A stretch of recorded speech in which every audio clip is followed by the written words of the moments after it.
Oh no, I'm an amateur. I did a few little adjustments, as you can see, because I am not but a disembodied torso. More on that in just a second, but it feels appropriate that I should start things properly. Hello, hello, beautiful people of the internet. Hello, Squigs, Darkzo, Not Delusional, Falsers, Fulio, Furious Sheep, Lost Guardian, Uranus Donk, Master Maticus, Broad Metalluck 2, Eldazare, Sneake, Despotsini, Crackalack, Curse Word, Minton Bin, Union ID. Did I say Despotsini yet? You get it again?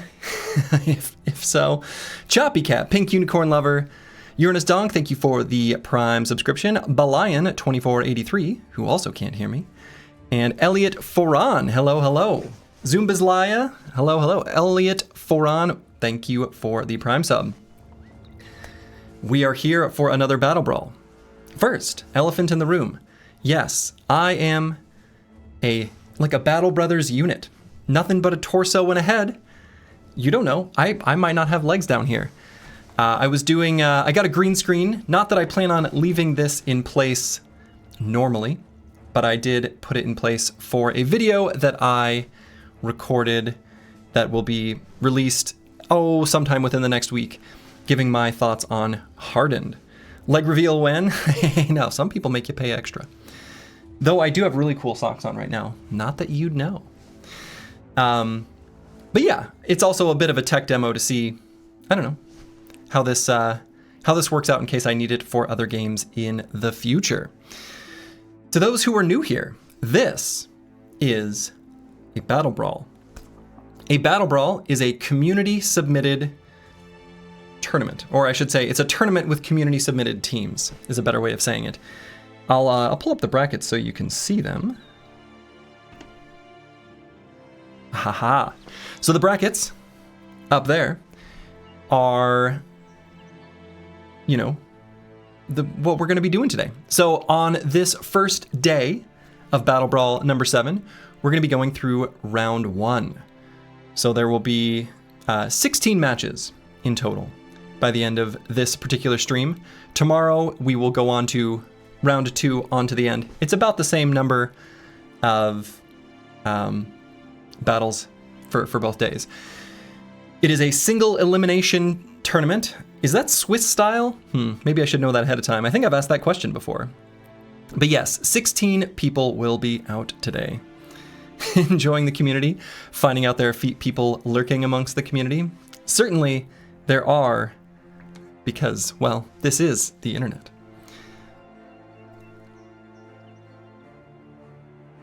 That's not Swiss? Well, okay. I don't know what kind of tournament this is, but it will be a single elimination classic tournament. You don't know my dream, maybe I want to lose? Sometimes, as the Battle Brothers loading screen will sometimes say, losing is fun. Christoph, thank you for the Prime sub, very much appreciated. All right, and so the first match, without further ado, are there any other things that I want to announce? Oh yeah, the ! Battle Brawl command is available. And you can see here that we are running Hardened version 1.5.4, Reforged 0.7.19, and Combat Simulator 1.1.1. The big twist here, I guess people who are participating already know, but if you're watching, you might not, is that in the past, it's always been vanilla Battle Brothers. And, over the course of time, I've mixed up the format of the tournament. If you're watching this on YouTube after the fact, check out the other ones. They're really fun. The twist in this one is that we are playing the Hardened submod for the Reforged overhaul mod, which means many of the units are the same, or similar to vanilla, but everything is different, at least a little bit.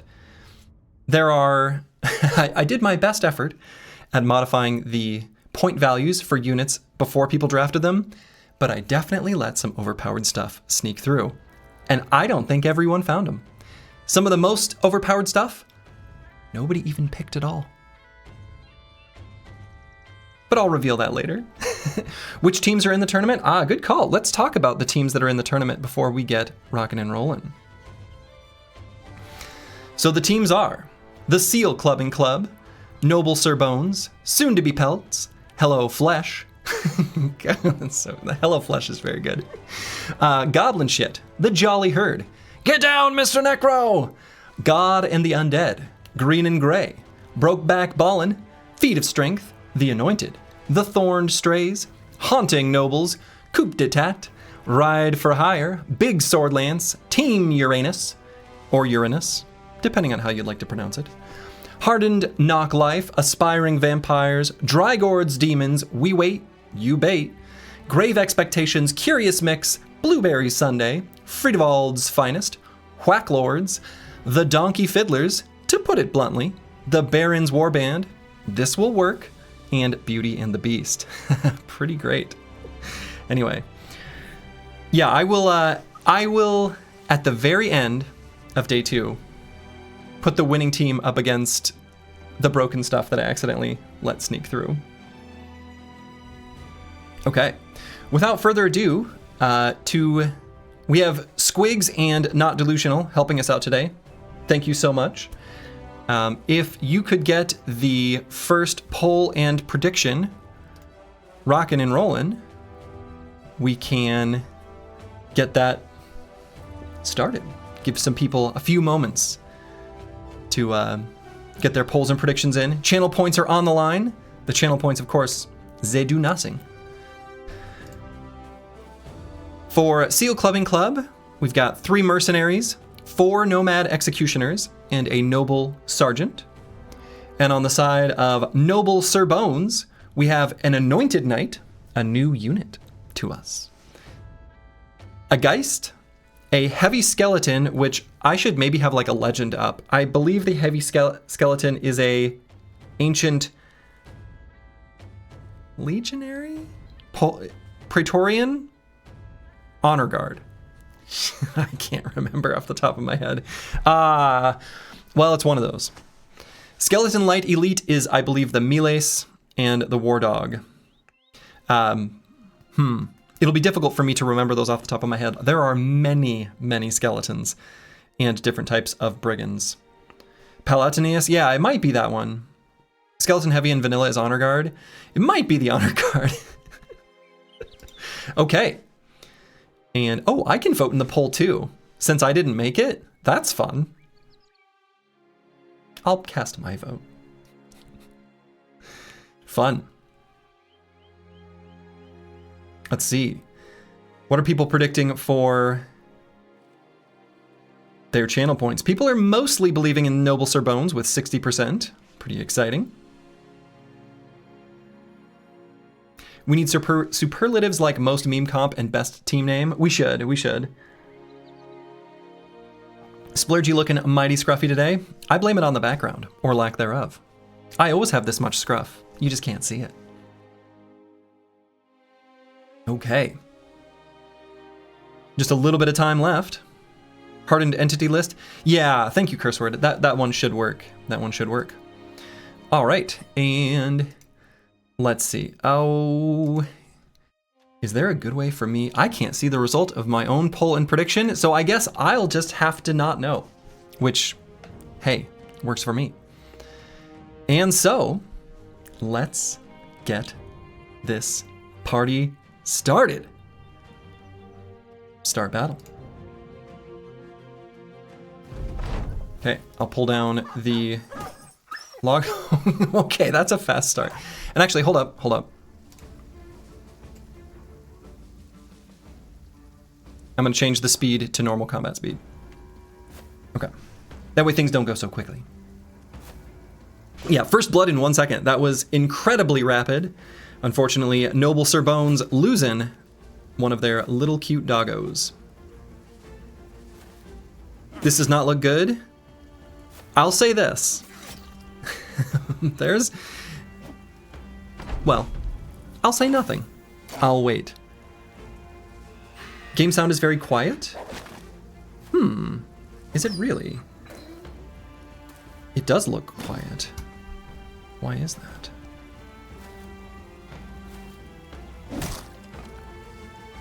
Okay, it should be a little bit louder now. I did alert the Discord to the stream. That's better? Okay. Okay, anyway, what's going on in this match? Working through some technical things here. You'd rather not have Geists re in your ear? The streamer can do it instead. It's looking fairly even right now, though these executioners are, of course, pretty beefy.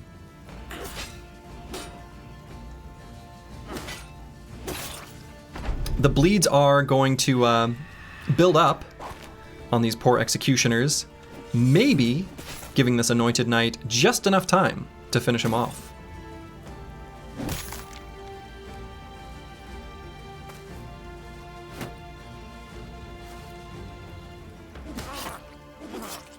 Ooh, okay. So that executioner is doomed. He got a riposte, or not riposte, rebuke from that Ancient Honor Guard.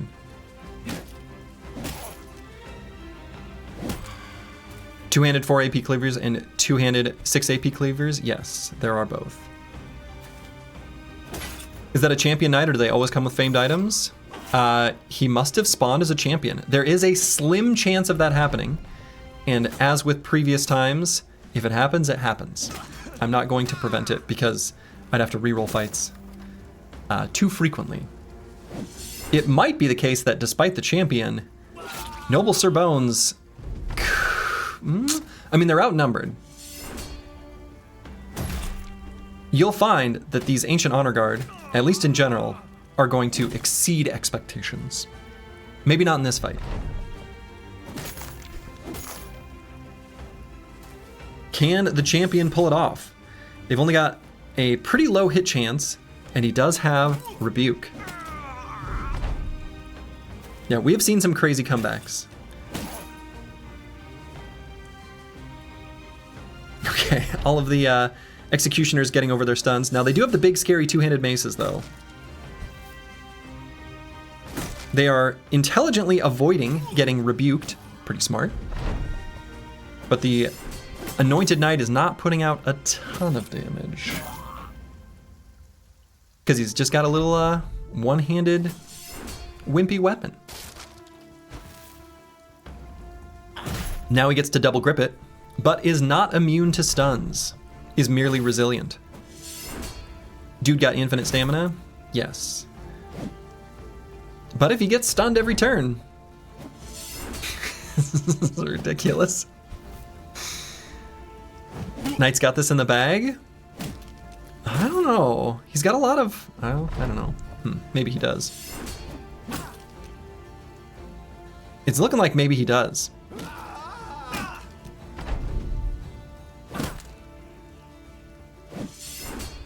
Oof. Yeah, it's looking like Champion Anointed Knight. Probably gonna carry. Knight's name? Yeah, what is the knight's name? Lord Gisselhair. Lord Gisselhair carries Noble Sir Bones. Yeah, he's got the champion spawn ring. The executioners could have also spawned as champions. And there we have it. Our first result. Noble Sir Bones takes the W. Congratulations to Noble Sir Bones. Better luck next time to the Seal Clubbing Club. Oh, I have to hit start the tournament. Oh boy. There we go. Start the tournament. Record the result. Noble Sir Bones is the victor. Okay.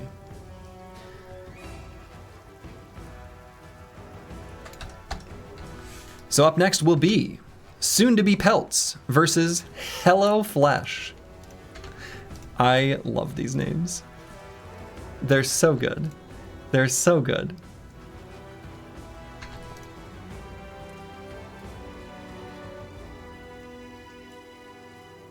It's been a hot minute since I've done this. I gotta remember my own little workflow.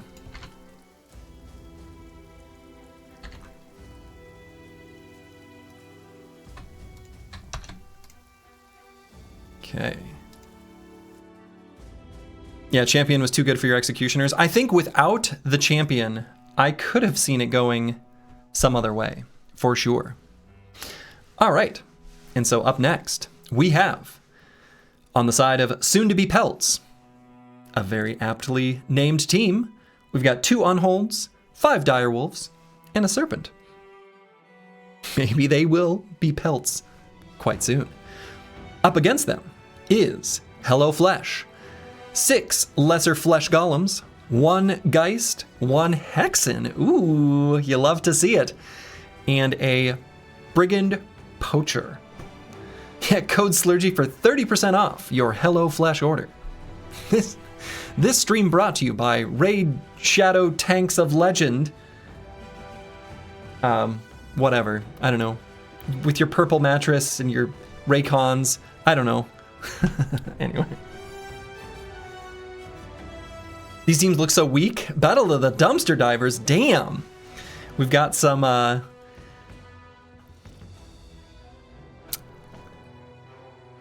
what's the word for this? Other than shit talking. I wanted a nicer word. Anyway. Good boy George, hello, hello. Yeah, Raid Shadow Briggies, yeah. You look like you're in the broadcast booth with the green screen, looks super good. Yes, that's right, good boy George. This is Slurgy, coming to you live from BattleBrawl Studios. It's looking like more people are believing in soon-to-be Pelts, at least at the moment. Smack talking, there it is. Nice polite banter. Some haters in the chat, you love to see it. Your good boys will pull through. Ooh, this is Elliot Foran's team. Very exciting. Got just a few more seconds here on this. Ooh, a big bet on Hello Flesh at the last second. You'll love to see it. Somebody out there in the audience truly believes in Hello Flesh. Oh, and I forgot all about the fact that in chat we can see who people predicted. Oh, I love it. Love it, love it, love it. And so, let's get Battle 2 underway.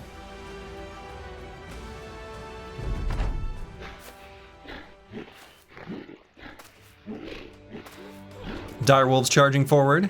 Will the Hexen be able to charm them? Yes. So some of the units don't have good direction turning, but that Direwolf was charmed. Unholds are really good in PvE. They are. The Unholds are very good in PvE. The AI is not intelligent enough to, one, not attack their own allies, but also concentrate fire.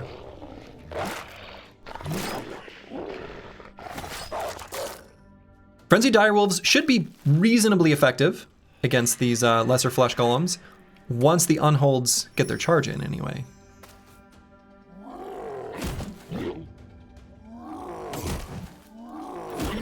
Unfortunately, these charmed direwolves, the direwolves are really into booba. Who could have predicted this? Ooh, flesh golems, tearing them apart. Team is killing themselves, Sag. Yeah, it's pretty brutal. Now, that said, the flesh golems don't have great weapons for dealing with the Unholds. I'm more concerned with the Hexen and her wily ways. These direwolves are reverse furries. Seems they are. But the snake has no want for human flesh, at least, except as a snack. Triple Fearsome is a weapon, but Unholds have pretty crazy resolve. Brigand Poacher hitting his ally in the back. You love to see it. Ooh, top Unhold. Laying down a big hit. Snake ain't no sim. Do flesh golems have enough damage to kill an Unhold? Well, that's a good question, and we'll just have to see. Maybe the flesh golems plus an Unhold can kill the other Unhold. Can't you yeah, I could show the the resolve. 129. At least that's the like current resolve of that particular Unhold. So very high. Very high. It's going to be soon just the 2 unholds. They've got 1 fleeing ally back there, but... Technology? We have the technology. Down to you 2 biggest boys. Now the big boys, as long as they separate, should be okay. Oh, game. Don't auto-scroll over there.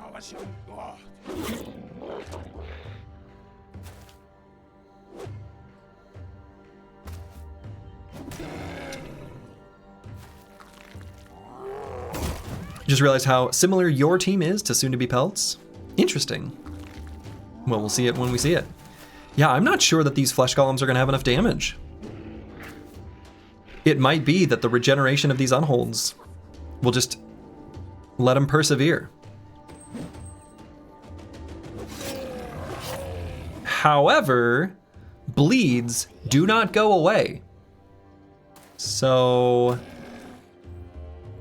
if enough bleed stacks accumulate, it could be that Hello Flesh will carry it. Random days from the poacher, you love to see it. Is this token slinger? Is this sling just for the memes, or do you not get the flavor of this team? I mean, he's the delivery mechanism. How will the flesh be delivered? Big flank incoming. Big flank was incoming, but it got cut off. Bleed stacks accumulate would have been a good team name. I agree. Poacher recovering. Big hit from that unhold. There's only, is it just the 1 cleaver remaining on the side of Hello Flesh? Ooh. Now the other way that Hello Flesh could win this would just be from Resolve, right?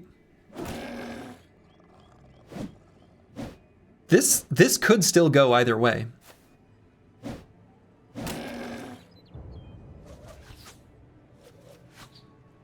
Lesser flesh golems have fearsome? Apparently so. So do the greater flesh golems, it turns out. Ooh. All right, Unhold's becoming confident. The Hexen needs to charm on this turn. And does not. Do the weapons and champions get rerolled each fight? They do. So each team composition will be slightly mixed up. Or re-randomized, I should say, with each round. Confident Unhold is a dangerous thing. Confident Unhold is a very dangerous thing.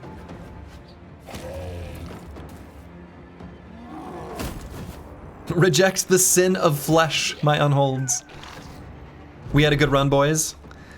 Was this one of your team's falsers? I assume Hello Flesh. Yeah, not the slinger. Hello Flesh was you? Nice, nice. It's a very good team name. I think that's my favorite. It's looking like, unless a charm happens very soon.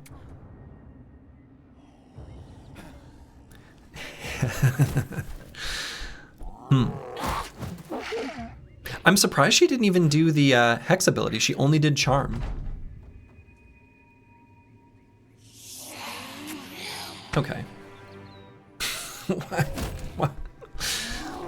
I swear every time I comment on something specific, some specific interaction, like, I'm obviously using my pedal to ensure that this happens, but, like, uncanny. Booba underperforming once again? Yeah. Is the ghost gonna run away? No. So also, notably, the, there is a mod in place where no units can successfully flee the battlefield. That was in the announcement, but I forgot to put it, or mention it at the start of the stream. All right, GG, well played. Soon to be pelts are not pelts yet. They continue on. Well played to both. Let's see, let's move some windows around. Soon to be pelts takes it. Okay, up next will be Goblin Shit versus the Jolly Herd. So we'll go and get the teams up on screen.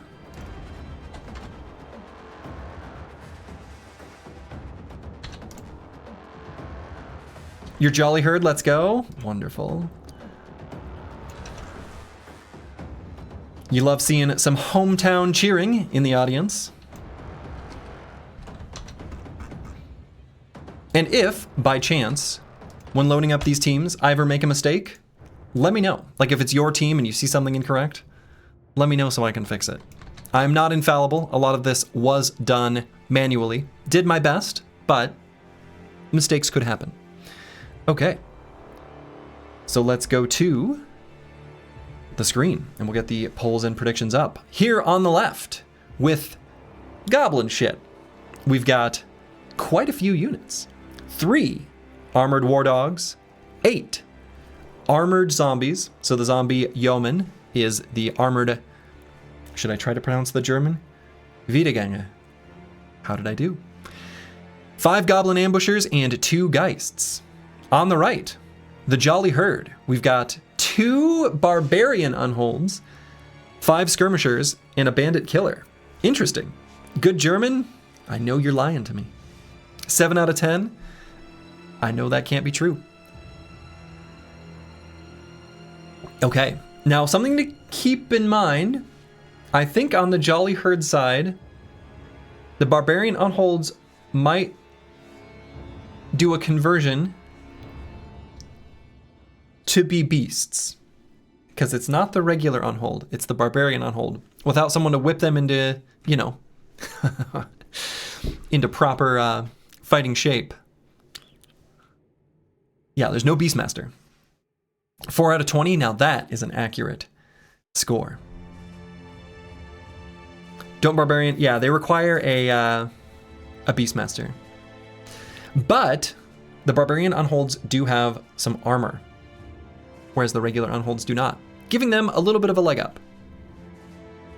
That's why you went regular unhold? All part of the plan? Could be. After all, we did see in one of the battle brawls, like the very first community one, which was Battle Brawl number 2, the Frosty Unhold. The barbarian unhold with the big plated armor, the Frosty variant, just carried the whole thing. Unhold swapping size usually doesn't matter. It has a minimal impact. Looks like most people are believing in the Jolly Herd. And the poll and prediction are closed. And so, let's get round 1, match 3 started.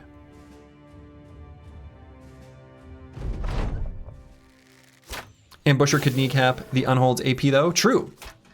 And that's what happens right at the start. A Goblin Poison put in place. Now they do have Resilient, I believe. They do not have Resilient. Okay, well, there we go.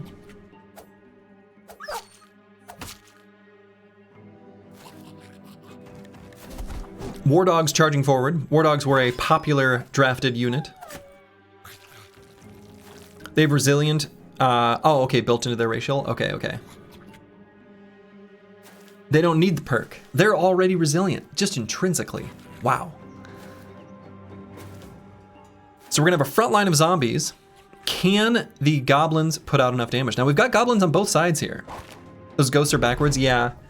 It's a quirk of the combat simulator. Or I should say probably more of a quirk of some of the unit code that involves like multiple copies of a unit to sort of like phase in and out, I think is what's happening there. One of the ambushers eats a big attack from an unhold right away.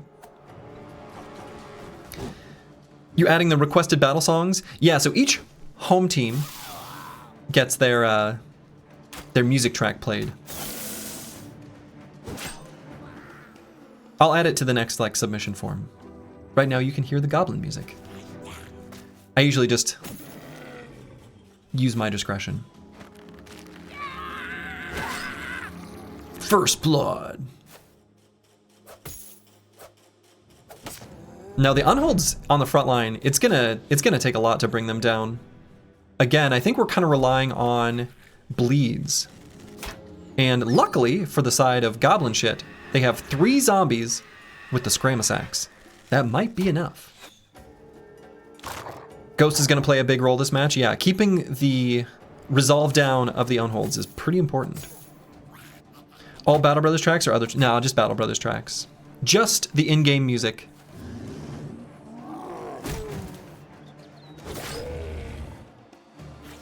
Just the in-game music.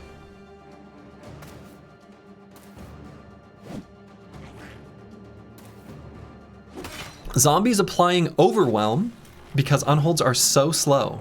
That is very funny to me. Did Homeboy shoot his own dog? I missed it. Monster? Monster. Absolute monster.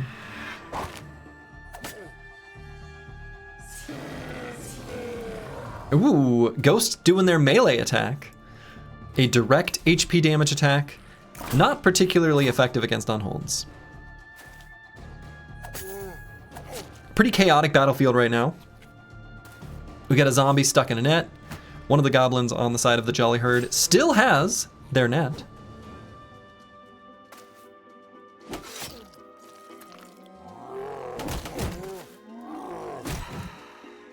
Ooh, one of the ghosts disappears. Goblins struggling, of course. Or excuse me, the ooh, big attacks. Zombies struggling to get out of their nets. Got some goblin on goblin violence here on the top side of the battlefield.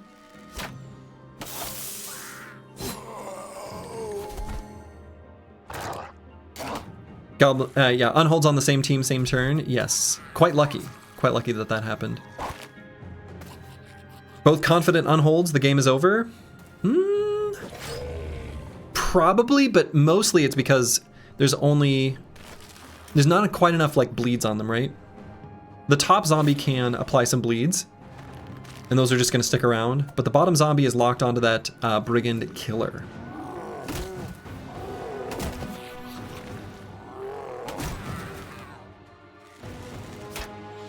Unholds making a strong showing here.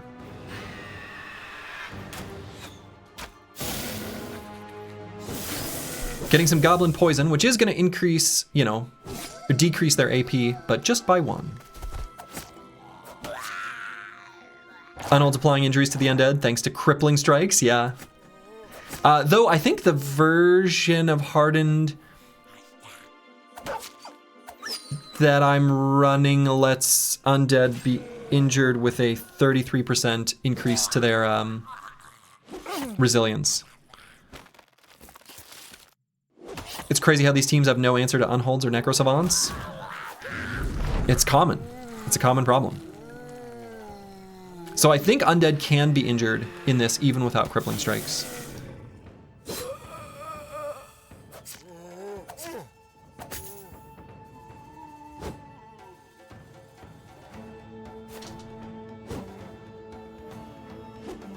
Still a pretty chaotic battlefield, but I think these unholds on the side of the Jolly Herd are probably going to carry it.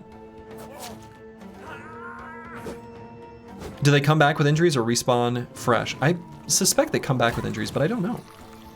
When the next tournament is organized, some dedicated anti-unhold teams will be amongst them. You know, I have a feeling that the unholds are merely overperforming at the moment. You may be surprised that they are not even close to the strongest unit in the draft pool. There are 2 units that are so strong. You missed your match? I don't think so. If you're Big Sword Lance, you have not missed it.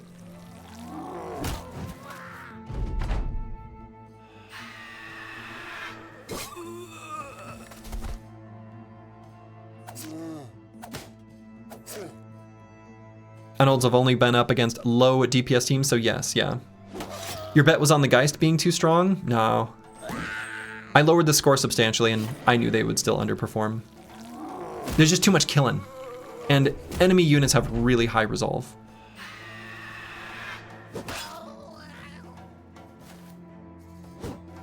But yeah, it's looking like the unholds are simply going to out-regenerate. Geist is good versus ragtags. That's true. That is true.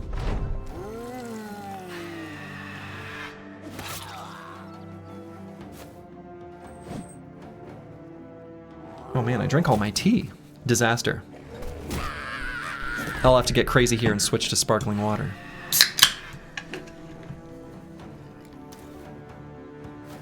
Now there are still one zombie with a Scramus axe with a cleaver, which matches this. You missed the start. If you do ! BattleBrawl, that can pull up a live bracket. You can follow along.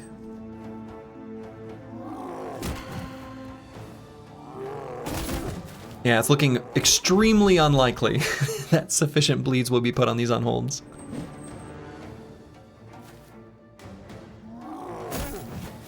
I think this one is all but over. Ooh, oh! Disgusting ending. Big attacks from that unhold. And the winner is the Jolly Herd. Better luck next time to goblin shit. Though, interestingly, there was some goblin shit on both sides.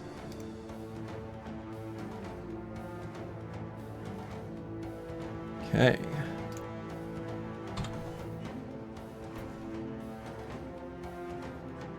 So we'll go ahead and get the next teams loaded up. Up next, we will have Get Down, Mr. Necro versus God and the Undead. Interesting. This feels like a, I don't know. Is this going to be a mirror match of sorts? Maybe not. Maybe like the opposite of a mirror match, in a way. I suspect we'll have like a big, well, a necromancer on one side, and then who is God of God and the Undead? We shall see in just a moment. Oto-sama, thank you for the raid. Hope you had a good stream. We are doing, for those who are just catching it, I'll explain here in a moment. All right, so up here we have, on the left, Get Down, Mr. Necro. As a necromancer. Skeleton Heavy Lesser Bodyguard is whatever unit that is. The Praetorian? I don't know. But it'll be the bodyguard, so it'll spawn with a shield and stay by the necromancer. An ancient auxiliary, an ancient legatus, a war dog, and then 4 milites with polearms. On the side of God and the Undead, we have an anointed knight. There it is. That's the God leading their undead warriors. A skeleton medium elite, I think is the, maybe that's the legatus. Can't remember.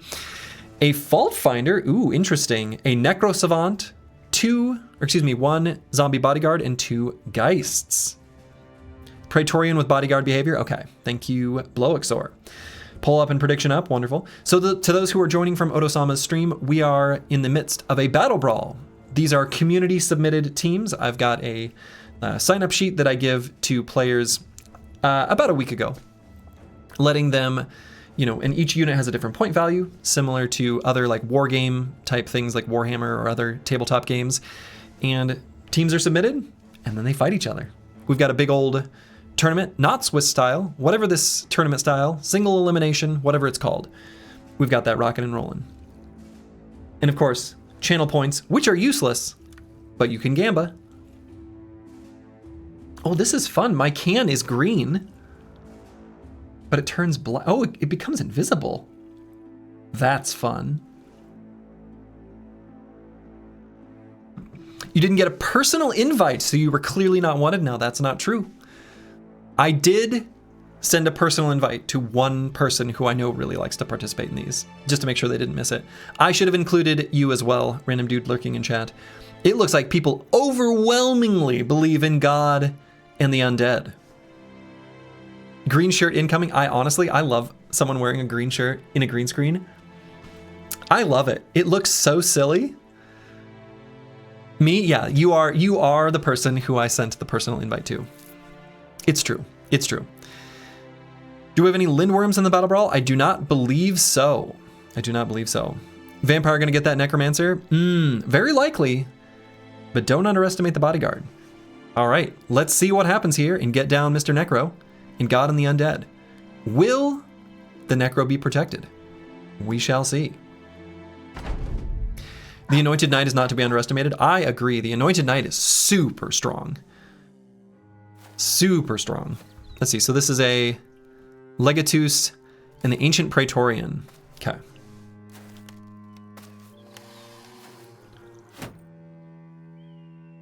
More likely the vampire is going to jump on the dog and get confused. I agree. But it will kill it in one attack. What's his name? True. We should find out. Lord Bertolf.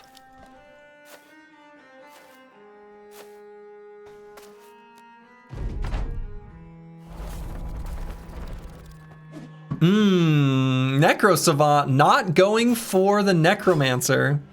Questionable.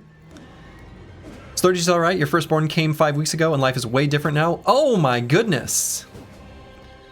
Random dude lurking in chat, congratulations. I hope that you were able to get some sleep. I know from friends who are fathers that that is their primary desire in life.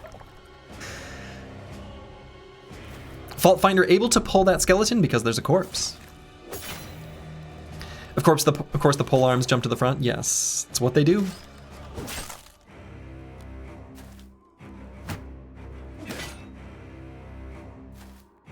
We've got some spooky glowing eyes from our Anointed Knight. Big attacks on the Necro Savant. Damn. Ancient Melees. Bringing some serious pain. However, the Necromancer raising the dead. Pretty potent.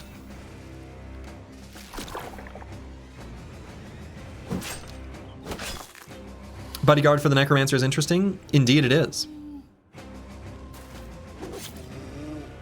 Necromancer plus Ancient Dead also quite strong. Usually not relevant unless it's the Undead Crisis, but they can resurrect the Ancient Dead. George Rockland, hello. Welcome. Headhunter procced and beheaded.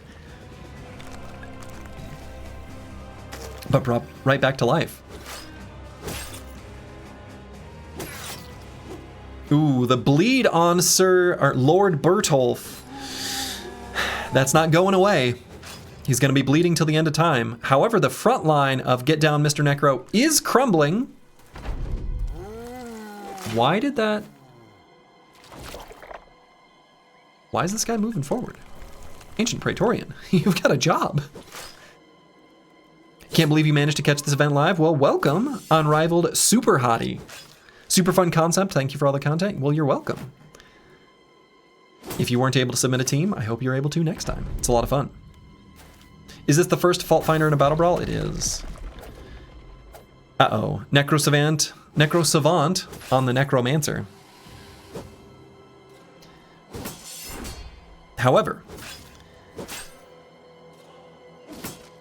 the Anointed Knight is the only one affected by the miasma. There might be enough units on the side of Get Down, Mr. Necro to win.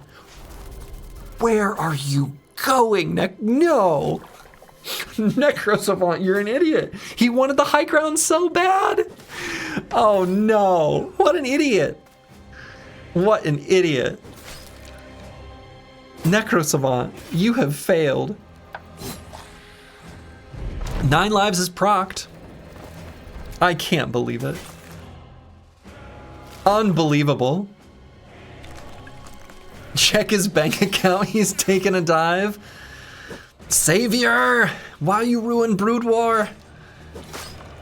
Ooh, big attacks from the skeleton on the side of God and the Undead.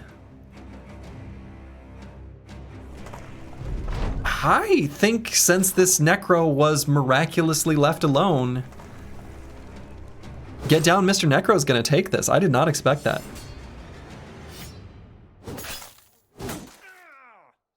Let's just call it BM from the AI at this point. I remember from the previous tournament as well. I know.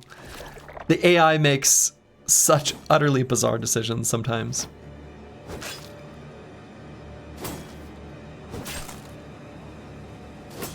Now, even if this Ancient Praetorian is brought down, the Necromancer is just going to rise him back up.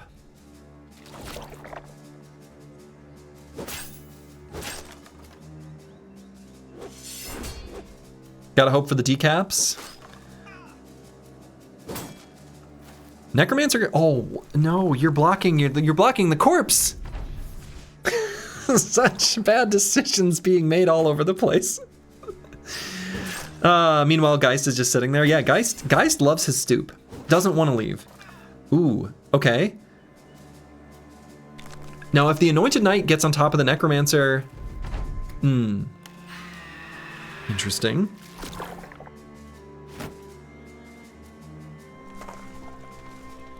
Are there any mods around this time? Yes, this is, if you do exclamation mark BattleBrawl, you'll get the full information. The glowing eyes are coming from either Hardened or Reforged as a default. So glowing eyes are in place anytime, ooh. Geist killing an auxiliary with a melee attack. They are from, anytime a unit has glowing eyes is because they have a damage boost in place. So in this case, for the knight, I think it's from Decisive. Blood Meat, thank you for the Prime sub. Anointed Knight, getting pretty low on hit points, but still hanging in there. He's confident.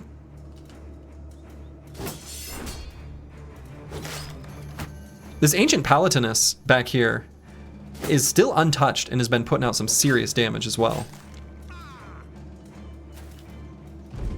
Today you learn Necroskellies can be very good. Definitely, very good.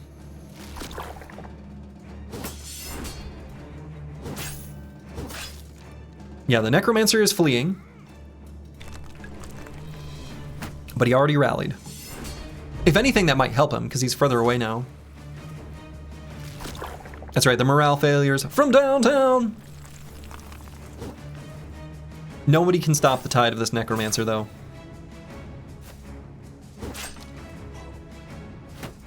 Lord Bertolf, slowly bleeding out, isn't going to be able to withstand. How did the Necrosavant even die? I don't actually remember the attack that did it.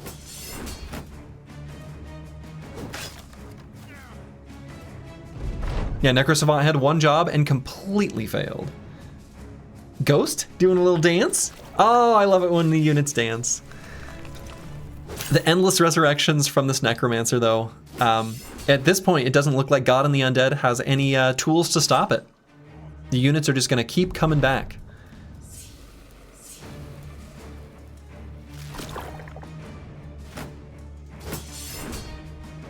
Rebuke active.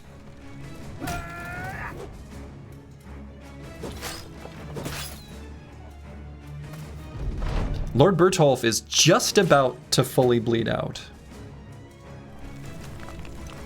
One thing to note, Necromancer cannot possess the Ancient Dead. They can only do so on normal undead. That's true. That is a good point.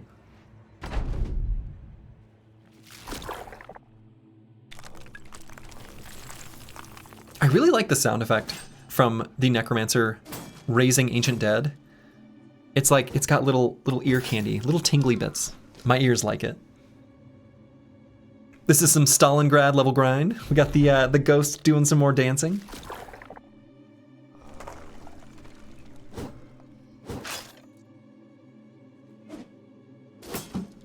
Lord Bertolf is really low though. Like what's his health at? 4. How much bleeding does he have? Uh-oh. Uh-oh, Lord Bertolf is gonna fall. And the Necromancer might very disrespectfully raise him as a zombie. Everyone's dancing. Everybody's dancing. Oh, the ultimate disrespect. Oh no. Oh no. Oh no, and he's possessed too. This is so rude. This is so rude. Pushes him on the high ground because he doesn't even care. Doesn't even care. The odds on the Necro are 48-1. Someone is going to be rich. Indeed. Fault Finder and Necrosavant need their bank accounts checked? Seems so.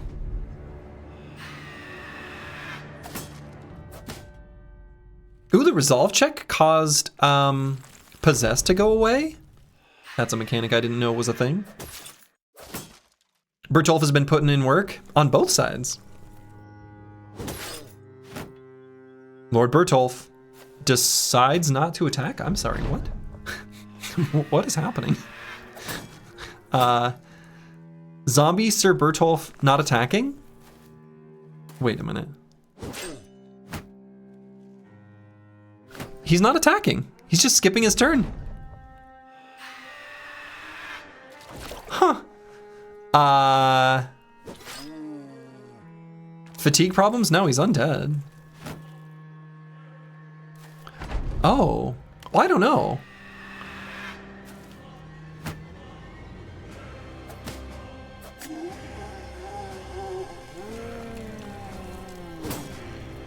Huh.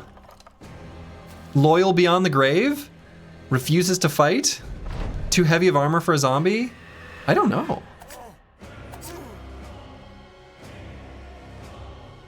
No one on their team is attacking?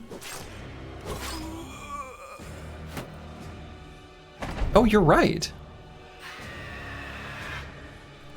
This guy's not attacking either. Uh-oh. That wasn't... Huh.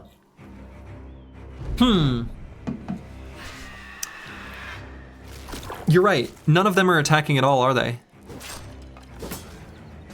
Oh, yeah. They're not attacking at all. How much fatigue on the non-attacking Praetorian? 121. Uh-oh. Okay. So in the case of a bug that causes the game to crash, I was ready to simply call it and start over. I don't know. Is this weapon broken? It's a good question. No. Will this ever end? No, I don't think it will. I think this is just in a loop.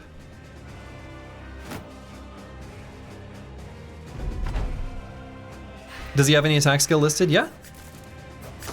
No. Oh, lost his attack skills? They're losing their attack skills. Raise combat speed? I think this is...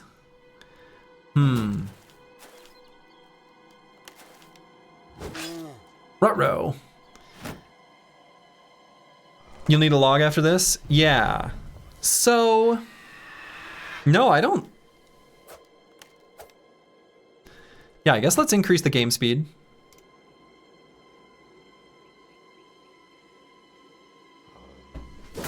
We'll just see how this plays out, I suppose. I'm not sure if this should be a redo or not. I kind of feel like it should be, but I'm a little worried we'll just get the same result. Because yeah, none of the units from the side of Get Down Mr. Necro can attack at all. Except for, can this guy attack? Nope. Yeah, they're losing their attack. Is it gonna go to over 100 turns? Yeah, let's just super quick. I feel like this has to be a redo. I'm a little worried we could end up with the same result. This doesn't seem like a...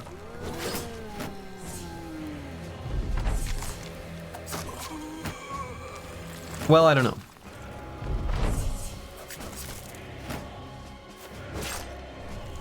But it does look like eventually God and the Undead will take this, surprisingly. Yeah, I suspect it might be a problem with the resurrections. None of this would have happened if the Necrosavant did his job. Yeah. So here's how I'm going to play this out. Though I'm willing to hear other suggestions and ideas. It does look like God and the Undead is going to win this.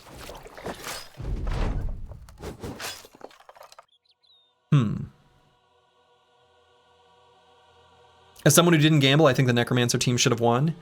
Right. I mean, so that's the tough call. What I think I'll do, first I'm going to send Darkso the log. Let's replay this fight and see what the result is. If the bug happens again.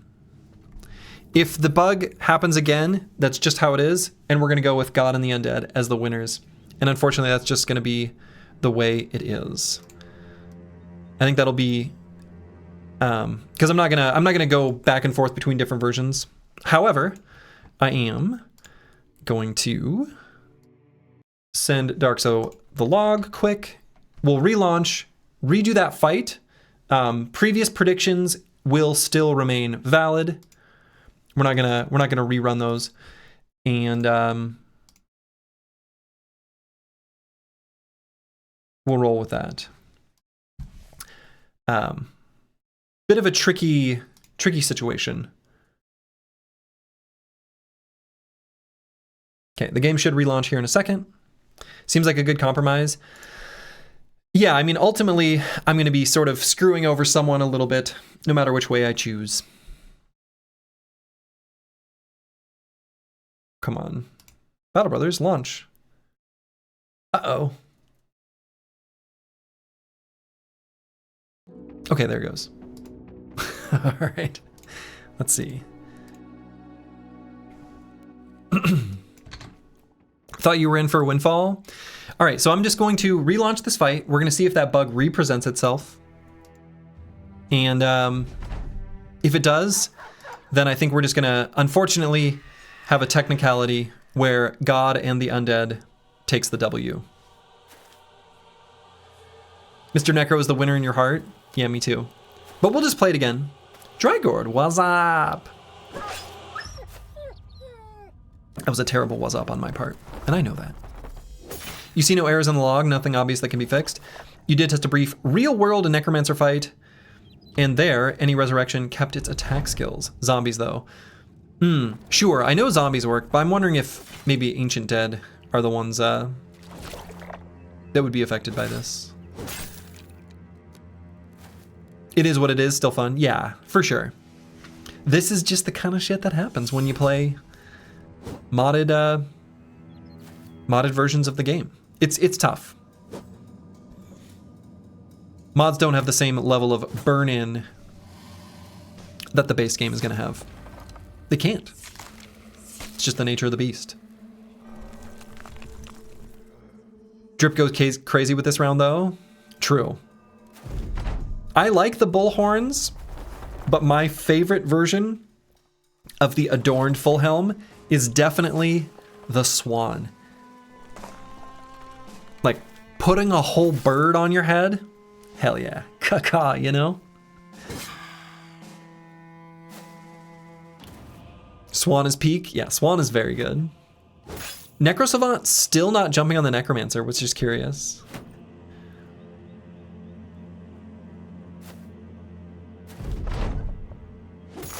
Ooh, a corpse explosion does something weird to some values and corrupts the resurrection? That could be. Bodyguard broke again? Yeah, Bodyguard moving forward is... Well, I don't know.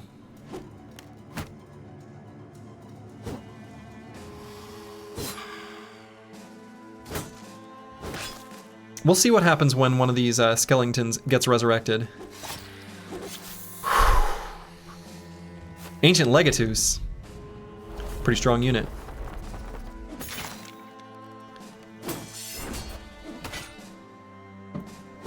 Necrosavant seems to attach to the Polearm Legionnaires. Seems to be the case. Doesn't care about the Necromancer at all, which is so bizarre.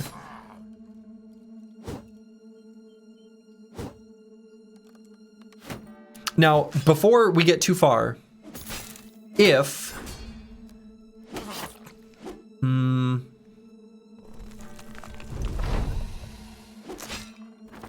Yeah, I guess I'm unsure what to do if the result is different now that I think about it.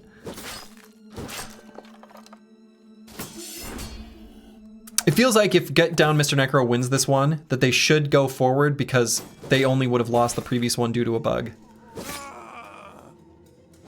Raised Skeleton has attacks. Yeah, it might... Let's see.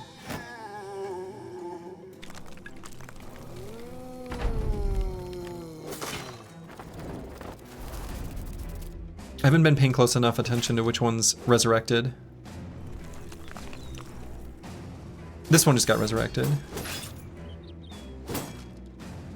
And lost his actives. So it looks like that bug is just gonna impact us. It wasn't just a one-time thing. It's just gonna be in place. Fault Finder didn't attack? Oh, sure. Yep. Okay. You wish Battle Brothers had a multiplayer where you could draft units with the point budget in Battle Brawl and play it manually versus opponents with a turn timer? Wouldn't that be cool? I mean, I think the there is a game called Despot's Game. Anyway, I think that might be what it is. You play against the AI for almost the whole game, and you're building up like a little squad of little pixel art dudes. It's a pretty fun game, actually. But then at the very end, you battle against one real army in the same way as like an auto battler. Hey, look at that Savant.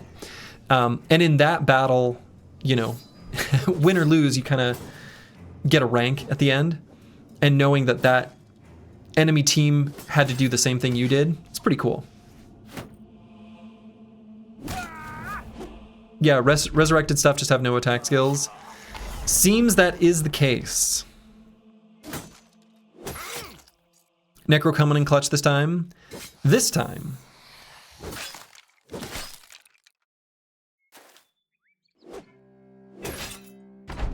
Again, I'm going to keep the result of this one no matter how it happens. The bug repeated itself. That's just how it is. I guess this could still go either way. But it looks like God and the Undead probably going to carry it.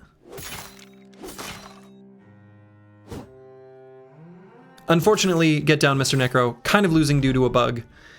And I apologize, but that's just the way it is.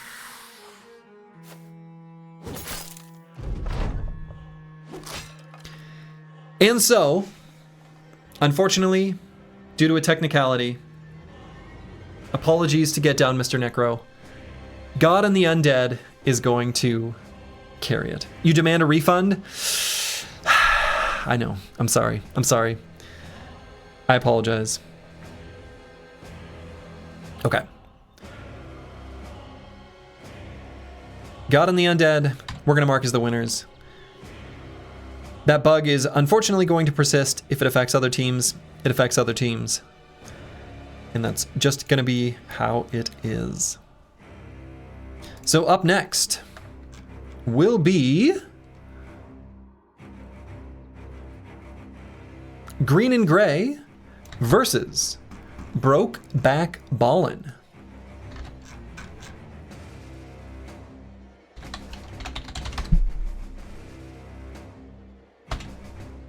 Pretty good names. Is Brokeback Ballin' just Ballin' Stallin'? I'm gonna guess that it is.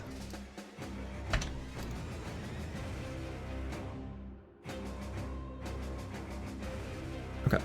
Ooh, I need to get the, whoopsie. Need to get the teams in OBS as well.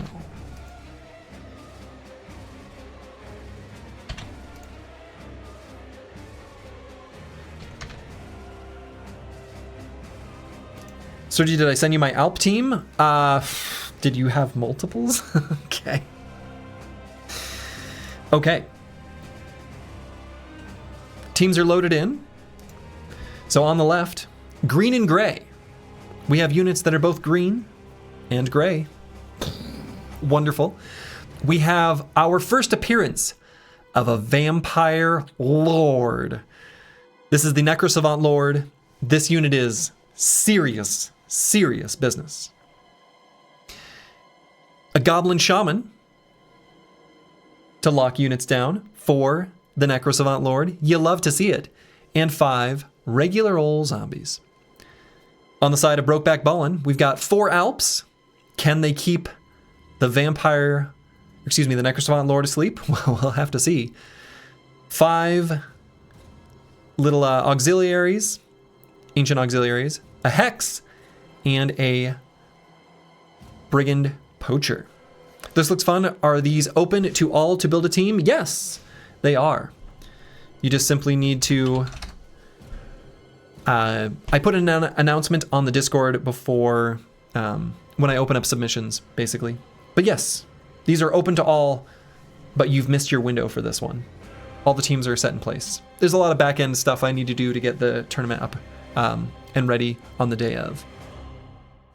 Oh, it looks like Squig's already answered my question. Okay.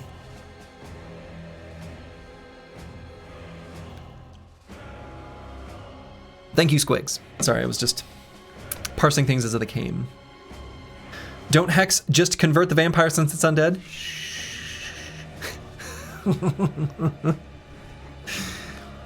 Yes. We have learned from past Battle Brawls that when the Hexen tries to charm an undead, it just works. They do not resist. The Necrolord simply cannot resist the Booba. Quite literally. So 17% of you, I have a feeling, are going to be very happy with what you chose to do with your points. And so, let's get this one started. Now, I don't mean to curse either team, but Brokeback Ballin almost certainly has this. The Necro Savant Lord is just going to be converted. Doesn't have Resilient. Will always be impacted by the charm. And, yeah. Now, that said, if the Necro Savant Lord teleports and one-taps the Hexen, it'll be game over, right? So green and gray could still do this. They certainly could. Necro Lord, more like Simp Lord? Oh, the trash talk. You love to see it.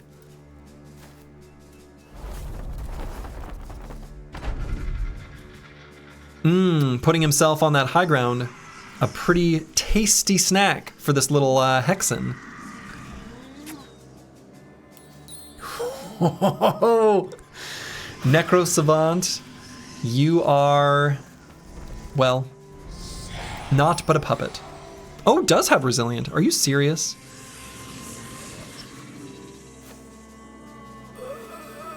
Like, why did that only last one turn?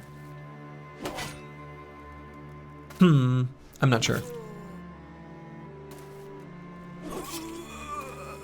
We're so back. Always bet on team 2. Second team always wins. All winners were team 2. Big if true. Brigand Marksman got wrecked.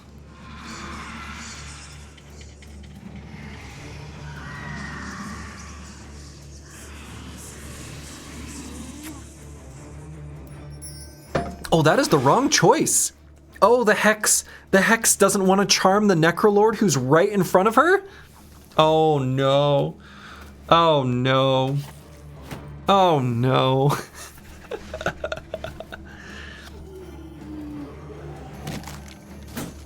Oh no. Let's see. Oh, can't resist the high ground. Oh, big attack, but okay. Hey, first time here, did you create a Battle Brothers auto battler where your audience creates teams which fight against each other in turn? Well, I did not create the mod. All thanks for that goes to TaroEld for creating the combat simulator, for creating the mod in which these units exist and are being played. We have Darkso, who's in chat here, to thank, as well as the other creators of the Reforged mod that Hardened is built off of. But I do help facilitate like the signups and things like that. I'm just here as the, I don't know, administrator. All credit for creating the mod goes to others. Vampire Lord is ripped? Yes.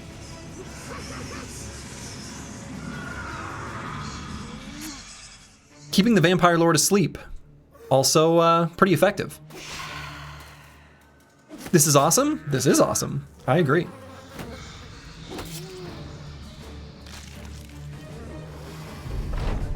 Brokeback Ballin can win on a technicality if the Overlord is charmed as the last unit. I don't even think that's a technicality, right? If the last unit is charmed, that team wins.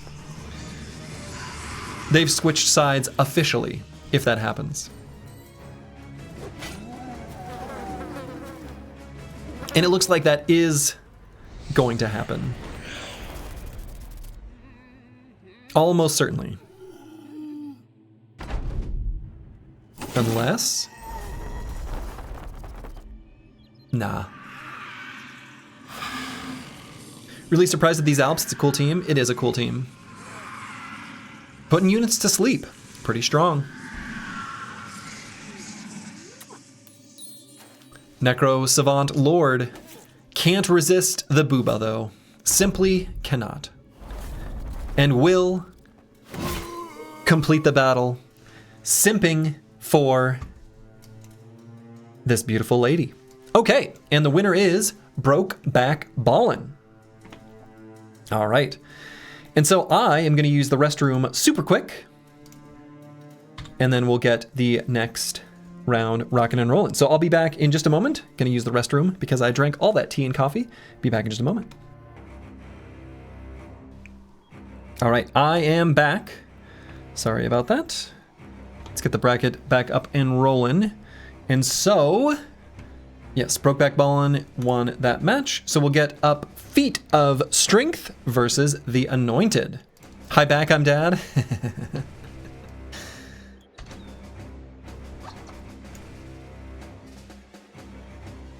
All right, so Feat of Strength and the Anointed. One must imagine that the Anointed has, as you might imagine, an anointed knight.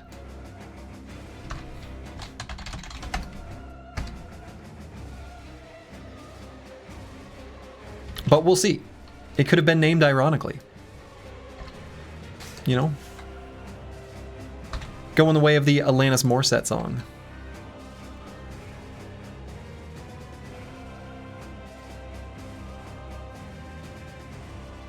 Okay. And so, here we are. Feat of Strength. Ah, okay. Feat of Strength has footmen. This makes sense. Feat of Strength rocking 8 footmen, 3 billmen, and 1 mercenary. Whereas on the side of the Anointed, we have an Anointed Knight, 2 heavy skeletons, and 3 billmen. Okay. Poll up and prediction are up as well. You should have done an equal split between footman and billman and named it Foot the Bill. Oh, missed opportunity. Missed opportunity. Foot the Bill might have been even better than Hello Flesh, as far as names are concerned.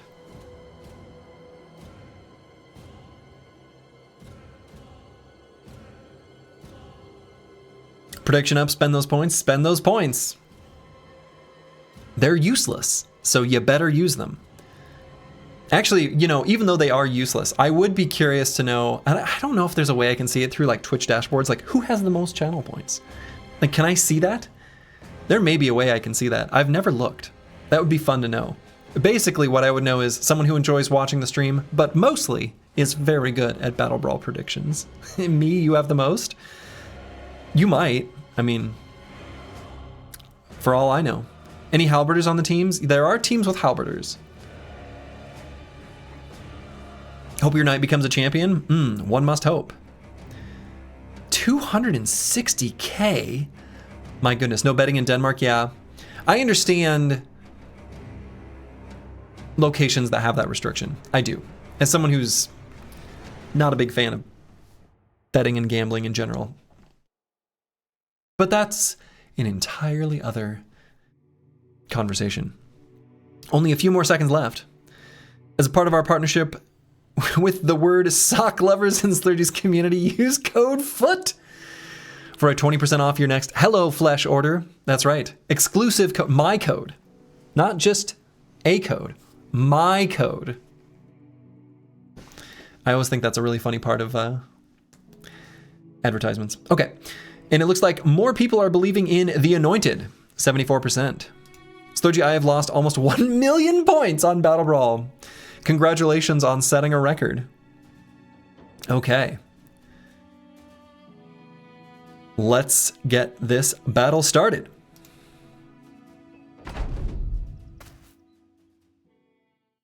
That's a lot of footmen. It really is. All these footmen and pikes. Will they be enough, though?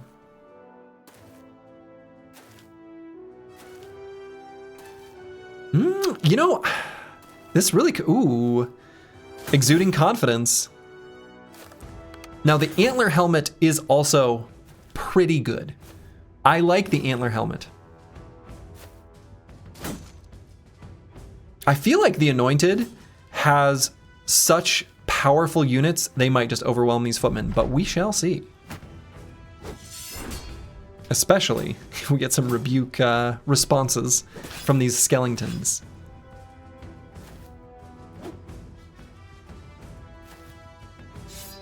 So weird to have normal looking teams now. These are pretty normal looking teams.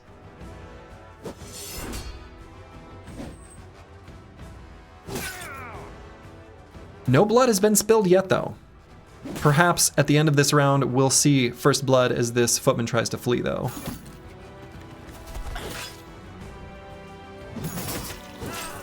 There it is. First blood. The Ancient Honor Guards are like, they're so strong. They're so strong. Guys only want one thing and it's disgusting. It's an antler helmet. Nah. We want two things. An antler helmet or a swan on our head. Now this bottom Billman might fall and does. The Anointed Knight, eyes glowing fiercely.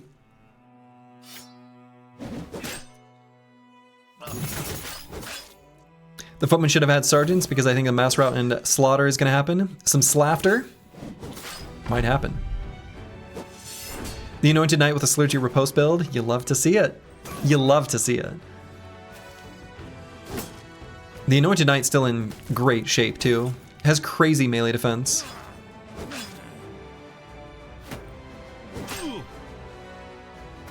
But, you know, we've had some units fall on both sides. It's quite the, this is like a classic, like slugfest. Ancient Honor Guard though, they don't mess around.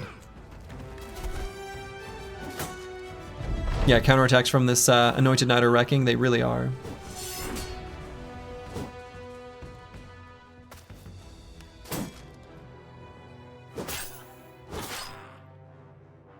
The Anointed Knight, not a huge damage powerhouse though.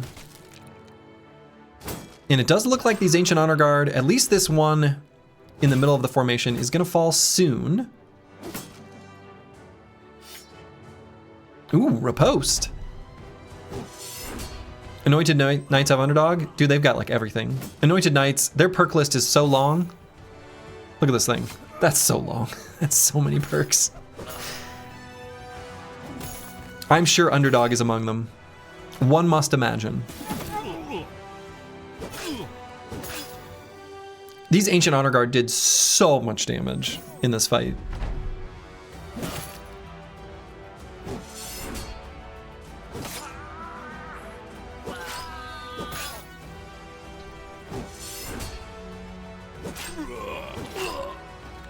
Truly anointed by the Runanomicon itself? Indeed.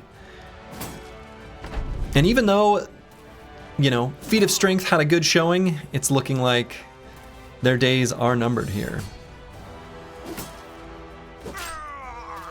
After watching the Honor Guard in your run, I'm glad they performed here. Indeed. Soji, have you ever fought an Anointed Knight? They did not joke around at all. You know, I never did. I never did fight an Anointed Knight. The Dawnforged champions never had the pleasure of running into one. Went about as well as you expected. Ooh. Billman getting the last laugh on that Ancient Honor Guard though. But in the end, the Anointed takes it. Now, this has been pretty reliably team number 2 winning. I don't know if you guys are noticing this. Might be rigged. The only time the first team has won was soon to be Pelts. Pretty questionable. All I'm saying is the director here might have this all rigged. Uh-oh. Up next, we have the Thorned Strays versus Haunting Nobles.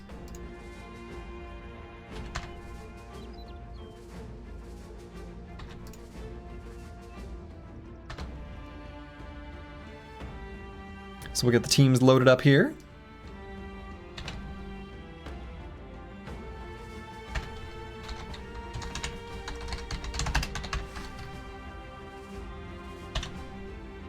Behind the scenes, I've got some data structures that I'm copy pasting.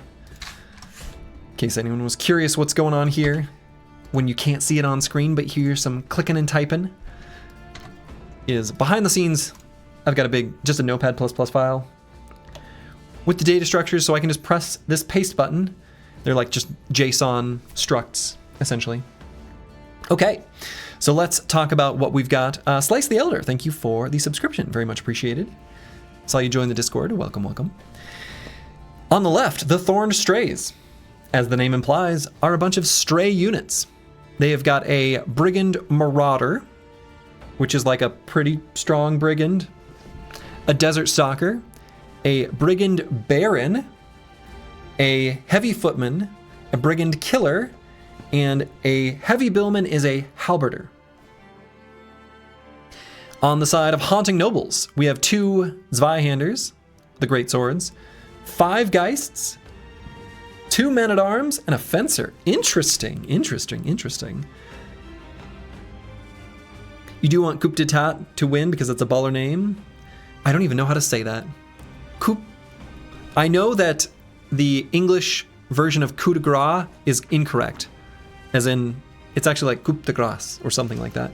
I have no idea how to say coup d'etat. Unfortunately. I'd have to look it up. And no, I will not be baited into, what was it, dolphins? Whatever the, whatever that French phrase was.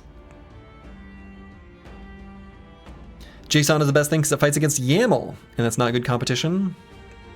You know, it's all just structured data in the end. Does the fencer have the cursed sword you need to know for betting purposes? No, just a regular old fencing sword. So I think you can trust them. They'll live. I think this is our first time at seeing a fencer. They are not the only team to use fencers. There are some others, and I'm really looking forward to seeing how the fencers perform. Looks like we've got 61% people believing in the Haunted Nobles. Okay. Let's see what happens. The Thorned Strays versus the Haunting Nobles. Match 7 of round 1.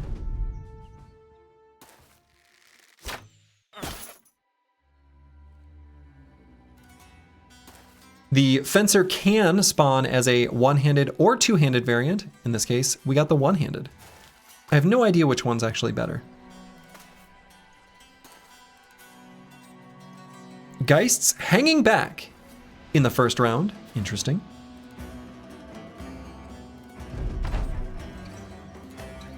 Fencer waiting for his time to shine. Zweihander opens up combat.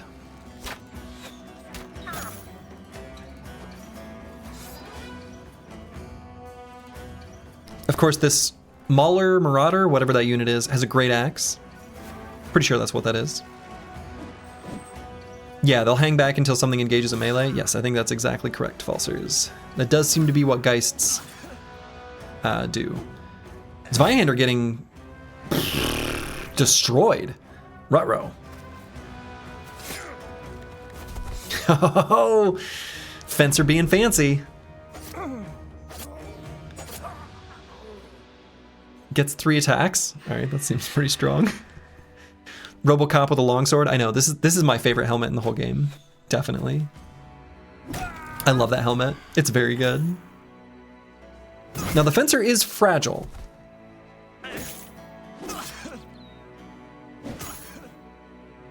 Here's for a quick match. It's looking pretty good for the Haunting Nobles at the moment. But we'll have to see if this Oswald the Odd can perform. Yeah, that Hammer Bro is a unit. Desert Stalker shoots at the Geist? That's a choice.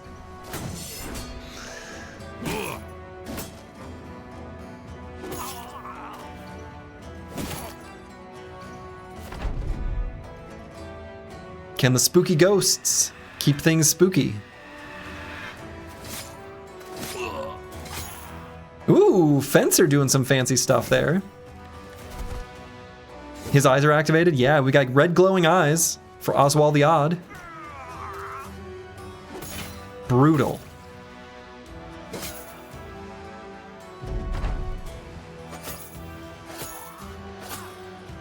Now, even though Haunting Nobles is looking pretty strong from a unit count perspective, hit point wise, they're getting pretty low. And Oswald the Odd doesn't mess around. He's unstoppable. Can Oswald the Odd pull this off? The Fencer using Recover, probably wise. I don't know, Oswald, ooh, okay. I mean,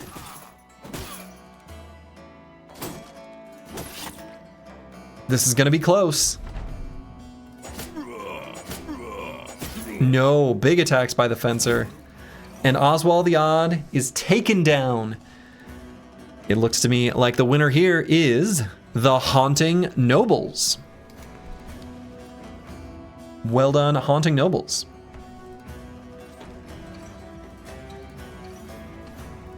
All I'm saying is, they are team number 2. They are team number 2. Pretty questionable. Pretty questionable. Okay, so up next we have Coup d'etat. Again, I have no idea how to say that. Apologies. Versus Ride for Hire.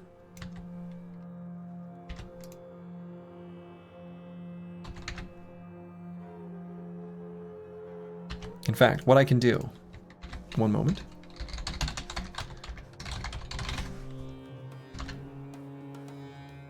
Coup d'etat. Coup d'etat. Coup d'etat. Coup d'etat. Okay, coup d'etat versus Ride for Hire.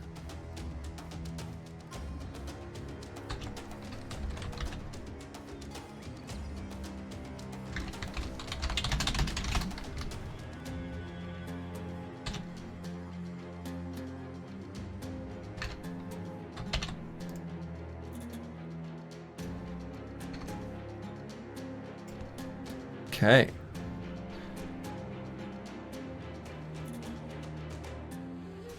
Coup d'etat is your team. You kind of try to build your team around that name as well. Very nice, very nice. Okay. The screen is up. On the side of coup d'etat, we've got a Barbarian Chosen, 3 Fencers, hell yeah, and 2 Bandit Killers. You love to see it. On the side of Ride for Hire, we have 1 big ol' frosty unhold, 2 gladiators, and an assassin. Ooh, this is spicy. A small number of elite units on both sides. This is fun. This is a fun looking fight. I have no idea who's gonna. Oh yeah, Barbarian Chosen is the Barbarian King. Sorry, it is not a Barbarian Chosen. It's a Barbarian King. The names are confusing. The names are confusing. Maybe that can be a request that I make for, or even, you know, maybe I take matters into my own hand, and I make a pull request, and I update the interface to show the like display name for the units in the combat simulator. That would be nice. Anyway, but I don't have enough time for that. I'm too busy playing video games. What's a Bandit Killer? It's a Bring-In Killer is just a new unit. They spawn with like nets and daggers. They're like a mid-tier brigand. Would it be plausible to have people submit their endgame teams and then have people's actual rosters fight in a setup like this? I think it is newly possible. I think the Combat Simulator has had some work done on it to be able to load save files, actually.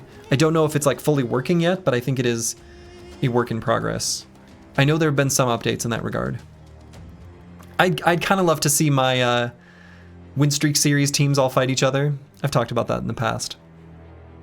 Really, that's just for me, but I would still broadcast it because it would be fun. Anyway, all right. And so it looks like people are believing in Well, a mix of both. This is pretty close. So let's see who wins match 8. Round 8 from match 1.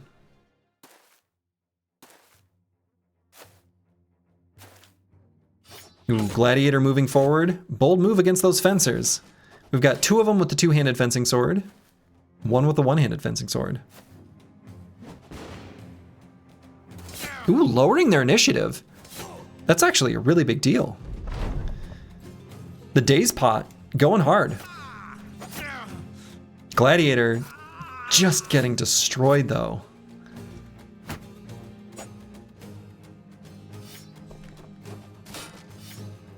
You're back. House viewing went well, so hopefully you'll get an offer after you win this tournament. Hopefully so. Big leaping attacks from this 2-handed fencer. They've started getting cracking on the Frosty Unhold. Nice firebomb.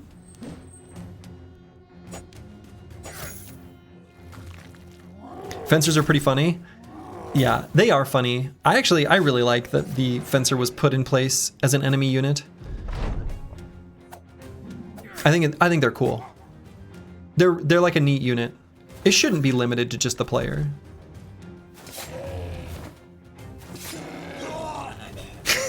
Died in the fire. We've had some deaths on both sides now. Will the Frosty Unhold... Ooh, I don't know. The damage on coup d'etat is high, right? So they might be able to out DPS the regeneration of this Unhold. In fact, almost certainly will be able to.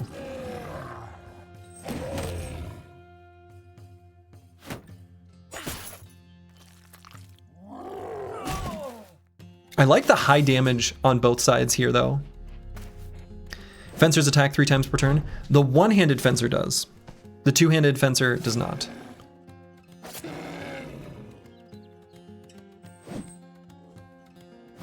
Yeah, they do a lot of damage but die easily. Accurate. You had no doubts about this match? Nice. We got Mango barking upstairs. So if you hear some borking, that's Mango. My wife's out of town, so we're having a boys' night. Susie and my wife are gone, so it's just me and Mango hanging out. We're gonna like play Dungeons and Dragons and drink beer later. Cool stuff. It is now just the Frosty Unhold remaining.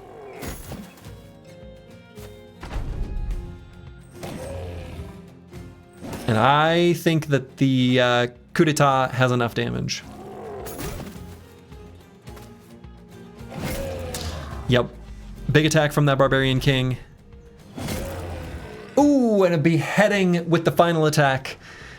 Coup d'etat, the first team, the home team, the team on the left, are the victors.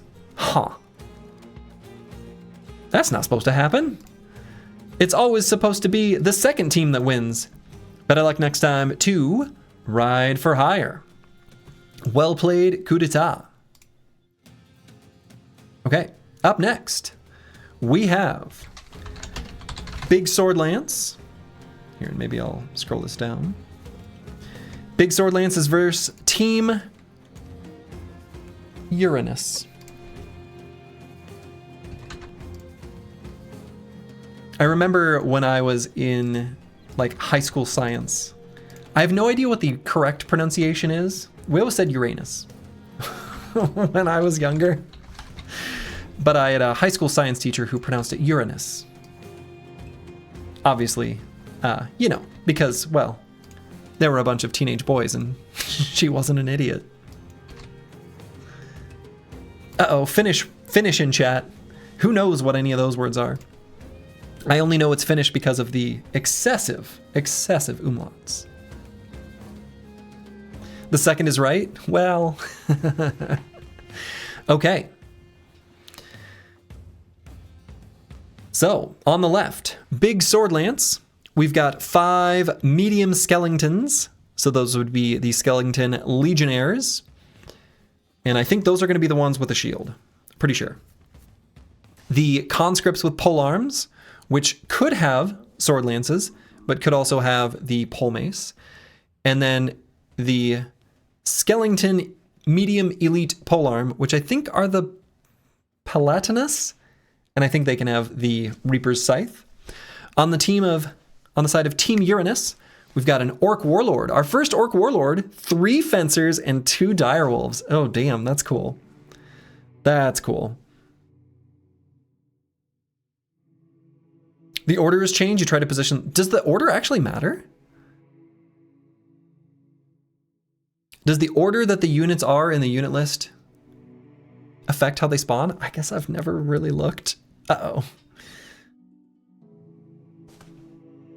I didn't really pay that much attention.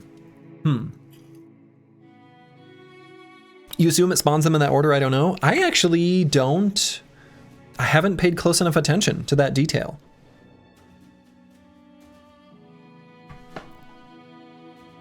But if so, that would be my doing. I just combined them. I think I saw them separately on the sheet and then just merged them into one to keep things in my mind simpler for myself. I apologize if that means I've slightly sabotaged.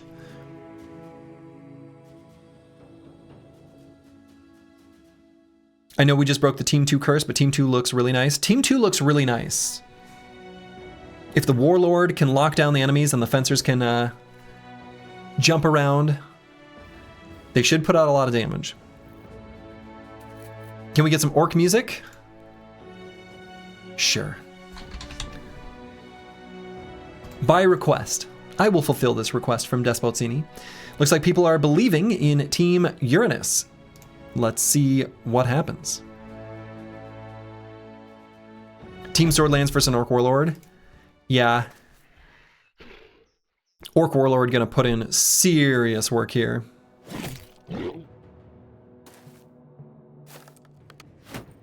Now, of course, these Fencers are not going to do too much damage to the skeletons,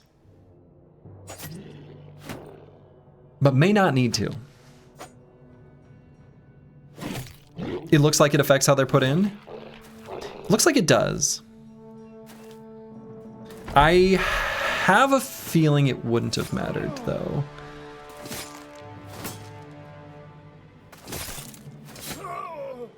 This Orc Warlord is gonna be pretty unstoppable, I think.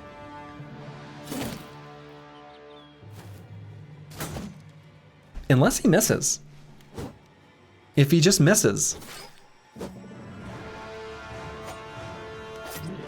Yeah, the Direwolves' high initiative broke their formation. Yeah, it made them position themselves kind of in a dumb way. However, first blood, well, I guess second blood when we consider the doggo. I don't know, I guess maybe Big Sword Lance might have enough damage.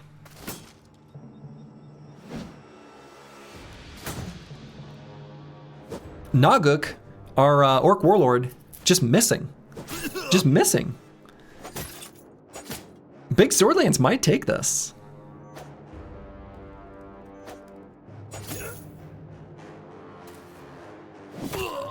In fact, I think they have enough damage. This Orc Warlord's gonna have to do some serious work. Broke his shield? Screams? Oh no. Naguk, you're an idiot. Fencer looks scared. Fencer looks pretty scared. Big Sword Lance might just take this.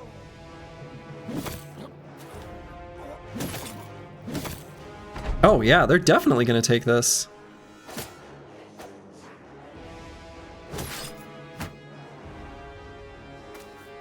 Warlord wants the Killing Frenzy proc. Now, if he does a big round swing here, oh shit.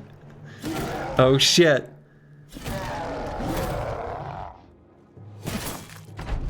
No. This was a stomp. Big Sword Lance, the evergreen sponsor for this channel, made it look easy. Made it look easy. Big Sword Lance just stomped. Wow. Wow. Kind of incredible. And they're the first team on the list. I can't believe it. I can't believe it. All right, up next, I guess, Team Uranus, better luck next time. We have Hardened Knock Life versus Aspiring Vampires.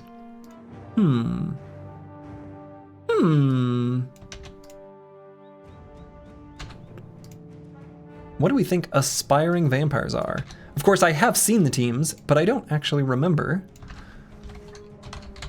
what that means. Like they're not quite Necro Savants yet? Maybe they've got a Necro Savant Lord? I don't remember.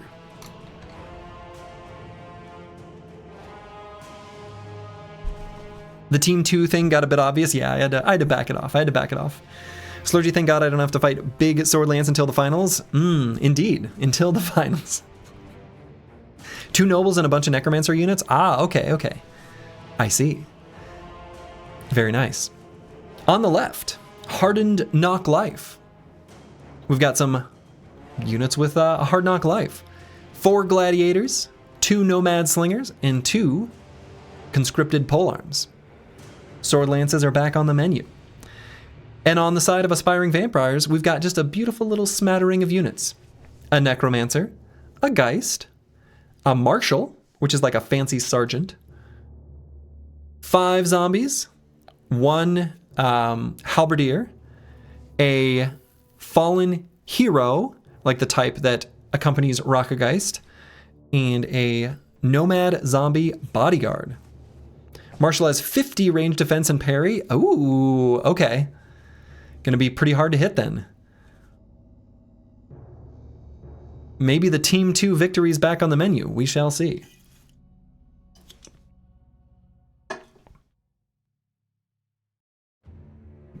Prediction is up, spend those points. Looks like people are mildly believing in the Aspiring Vampires. 10K on Hardened Knock Life. You love to see it. Also, as a side note, for anyone who's watching this on YouTube after the fact, I forgot to start the recording. So this is going to be a VOD I'm going to have to lift from Twitch to re-upload to YouTube. Kind of annoying. But I forgot to start it right at the start. It's my first rodeo. So the pauses when I visit the restroom aren't going to be in place. Okay, just a few more seconds. And it looks like very slightly people believe in the Aspiring Vampires. Let's see if they're right. SRW Act, thank you Cookzilla for the Prime sub, very much appreciated. Muted and unrecorded Magic of Lives, yeah.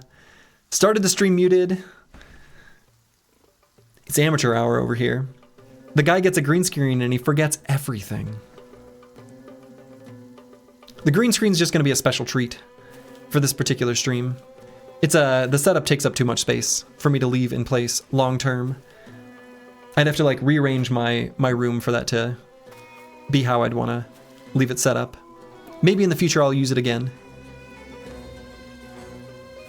Would you ever consider different terrain to fight on for BattleBrawl?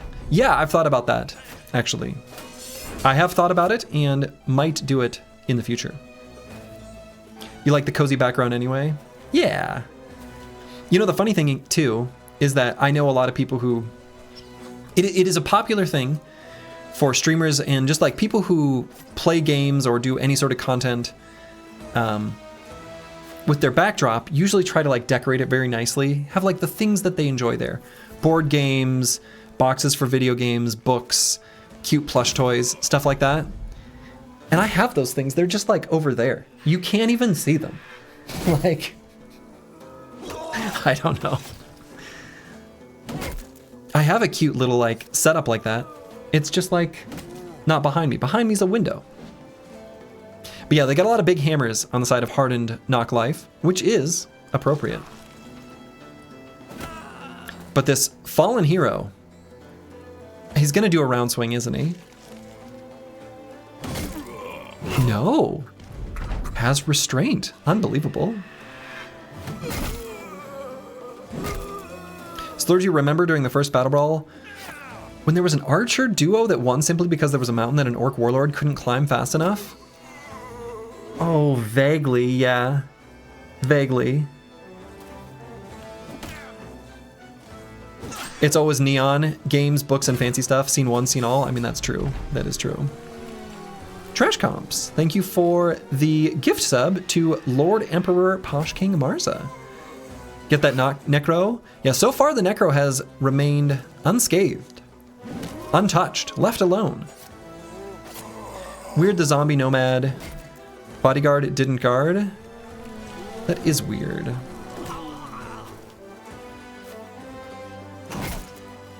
It seems the Guardians are reluctant to guard in general. Uh-oh.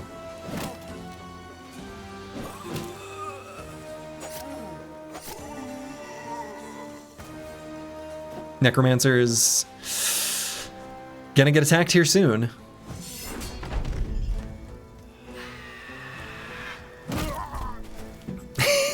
And is. But there's a very angry Marshal. It's looking bad for your 10K. Indeed. What is that rotation? That's not good.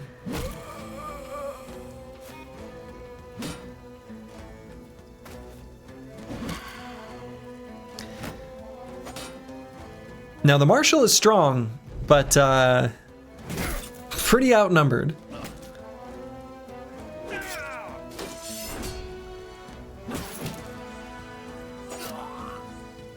Yeah, way too outnumbered.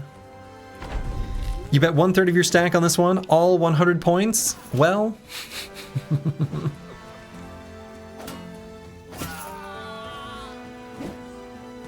Can the fallen hero pull out a miracle? Seems unlikely. And is, in fact, unlikely. And there we have it. The Hardened Knock Life are victorious. Okay, I'm actually going to use the restroom one more time because I chugged coffee before this started and it turns out I got the bladder of a tiny child. I'll be back in just a moment, or an old man, either one. Okay, I am back. Let's get the brackets back up. Yeah, parry doesn't seem overpowered against those hammers. Yeah, and gladiators just have like crazy high attack stats. So, all right, up next we've got Drygord's Demons versus We Wait, You Bait.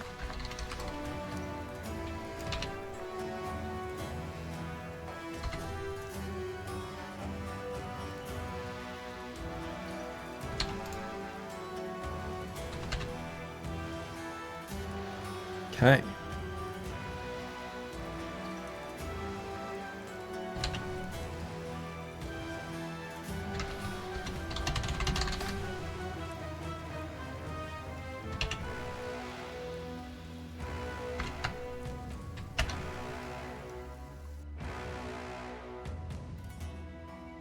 The match you've been waiting for? Okay. And here we have it. On the side of Drygord's Demons, we've got 3 Nomad Executioners, 3 Billmen, 1 Master Archer, and 3 Skellington Auxiliaries. That's a nice little squad. And on the side of We Wait, You Bait, we've got 2 Brigand Bandits, 2 Fencers, 3 Frenzied Dire Wolves, a Standard Bearer, and 2 Zombies. Nice little smattering of units. Howdy y'all, did you make it into the bracket? Who was your team, the Chaucer? Now that I'm rich, please refer to me as Lord Falsers Esquire. It was supposed to be Direwolf Bodyguards? Is that true?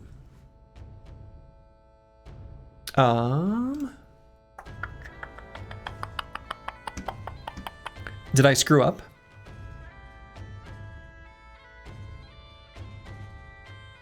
Let me look super quick.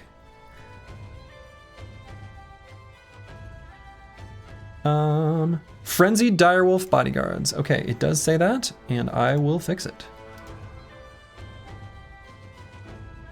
Fix it on the fly.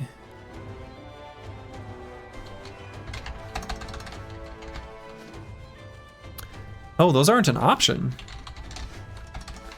Are the direwolf bodyguards, are these the frenzied bodyguards?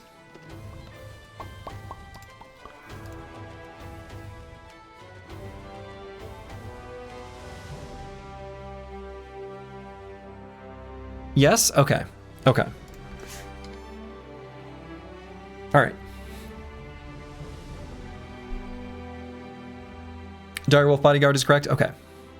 I didn't know because it didn't say direwolf high. Looks like we've got a pretty even split. People are unsure who will win. So let's see what happens.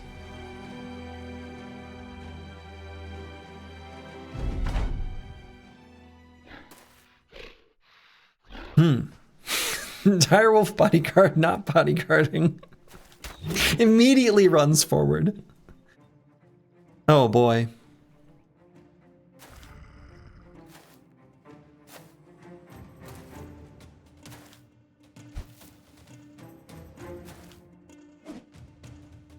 Bodyguard is a lie. Bodyguard seems to be a lie.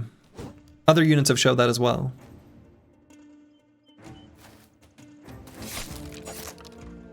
Fencer claims first blood, using a fencing sword to take out a skeleton. Now the other two direwolves did stick back.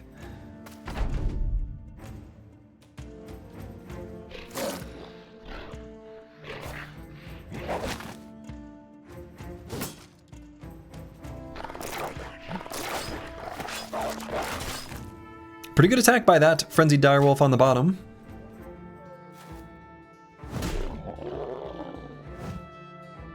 Direwolves and dogs have been a pretty popular unit on squads, but they really haven't performed all that well. Who are they supposed to be guarding? I think the standard bearer.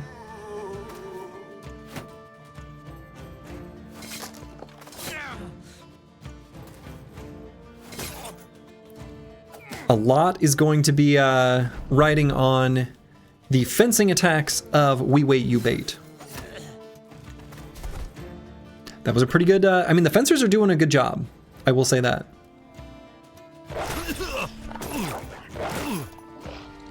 If the direwolves on the top can get enough overwhelm stacks to make the enemy miss to stay alive long enough, the fencers might be able to clean up the bottom. But we'll see.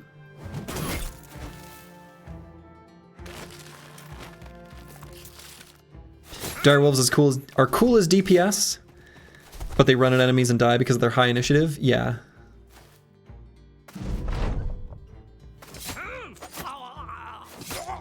Damn, these fencers. The fencers are doing good. They're doing good work. This is gonna be really close.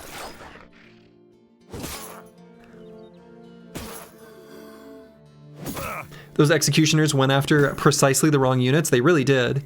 Now the standard bearer looks like he's gonna get wrecked here soon.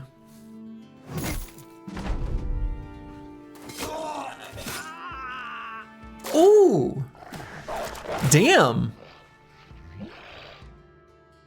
The fencers are unstoppable.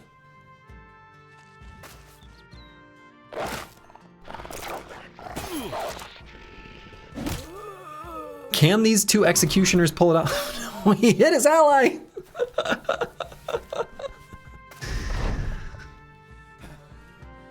Might have been doing him a favor.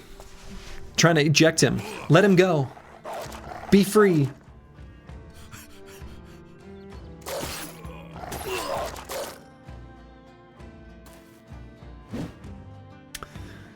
Executioner missing the attack he really needed to hit. Daggered down. Ooh, wow. Okay. We Wait You Bait just... Those fencers. Wow. Wow, wow, wow, wow, wow, wow, wow, wow, wow, wow. That was dramatic. Okay, and I'm going to, on a piece of paper, make a note to myself to fix that team in my data structure that I've got saved out. Okay, for tomorrow. Whoops, that's not the button I meant to press. Okay, up next we have Grave Expectations versus Curious Mix.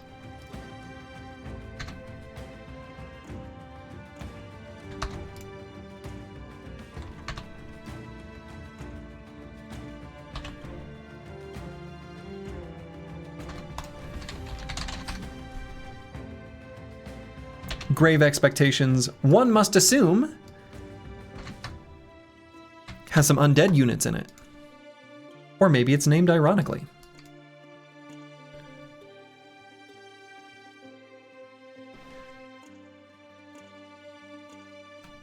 Okay. And so, on the side of Grave Expectations, we've got a Skeleton medium, so an Ancient Dead Legionary, 3 Ancient Legionaries with polearms, 5 Ancient Milites or Miles, one of those two, and then a Ancient Honor Guard. And on the side of Curious Mix, we got 2 Ghosts, 1 Shrat, a Mercenary, 2 Barbarian Chosen, and a Zweihander. You thought I was going to say I was going to take another trip to the bathroom? I mean, I did 2 already, and who knows, more could be in the mix. Reforged did a great job with the Fencer AI. Vanilla does not know how to use lunge, let alone a 3-tile lunge. Yes. Reforged did do a great job with the Fencer AI. For the most part. Anyway. Predictions up, go all in, don't be scared. Hell yeah. Hell yeah. Crash incoming. Could happen. You'll always vote Team 2. So far, Team 2 has won. Actually, let's see. What are the stats? Team 1 versus Team 2. Team 1 has won 4 times. So I guess it's not so unbalanced. It's not so far off.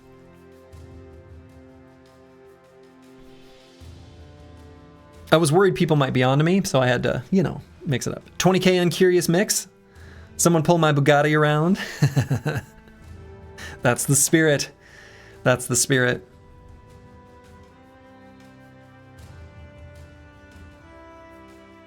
Looks like we've got slightly more believers in Curious Mix, 64%. A nice number. A multiple of 2. A multiple of 2 like 6 times. Okay. Looks like people slightly believe in the Curious Mix, but hey, skeletons are strong. Let's see how this one goes.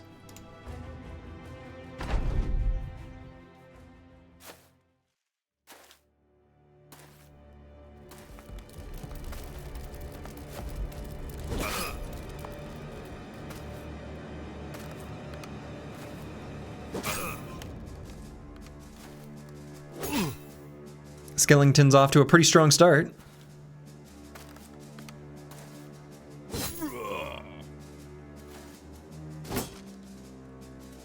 Mercenary's not going to be long for this world. The Shrat's going to win it in the end? Maybe. In previous Battle Brawls, though, Shrats have been surprisingly disappointing.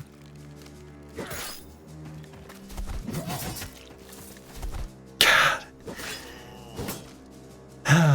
Ancient Honor Guards. They don't mess around.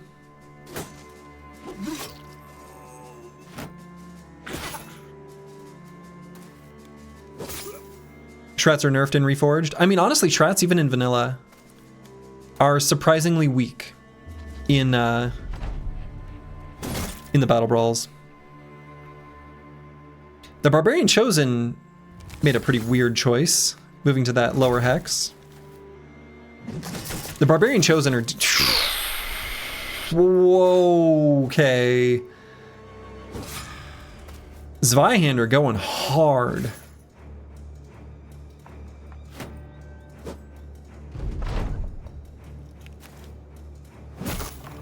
Unfortunately, the Geist here is, you know, not really able to do anything. Just hanging around. Just hanging out. You don't think the Shrat was needed to win? Yeah, it doesn't seem so. The Barbarian Chosen were all this team needed, and the Zweihander. Jeeves, fetch my BattleBrawl cushion. I'm settling into this wind. Or this win. Incredible. Wow. Okay, that was just like a stomp. Grave expectations. Put back in the grave.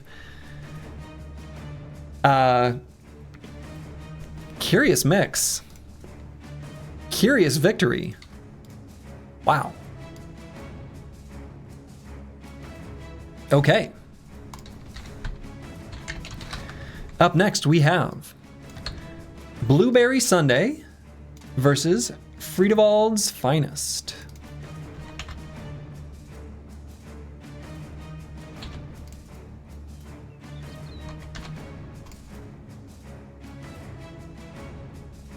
I think I remember Blueberry Sunday. I'm almost certain that I do. Because I thought it was cute. I thought it was cute.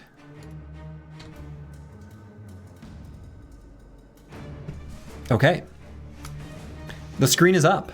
On the side of Blueberry Sunday, we've got 11 Geists, 1 Necromancer, 1 Zombie, and 5 Ancient Auxiliaries. On the side of Friedewald's Finest, we've got 3 Squires, 2 Knights, 1 Halberdier, and a Military Donkey.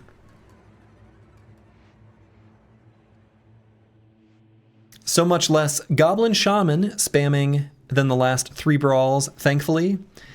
Yes. Despite the previous battle brawls where I kept like increasing the cost of them, they remained an effective unit. I always wanted them to be like viable, so I probably just didn't increase their cost enough.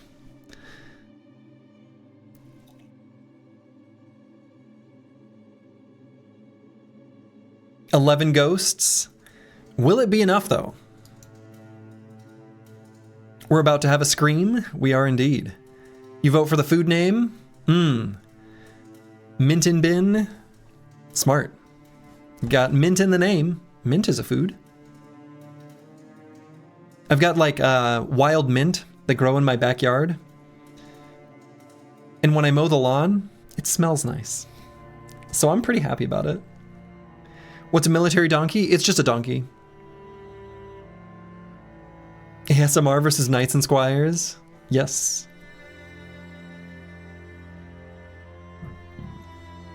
Now their morale might break, but I think the Squire... Sorry about the burp a moment ago. I think the Squires become confident if they're next to a Knight or something, like automatically. So I'm not sure they can even run. Looks like we got 66% believer. Whoa! No. A big bet at the last moment for Blueberry Sunday. Interesting. Okay. Let's see how this goes.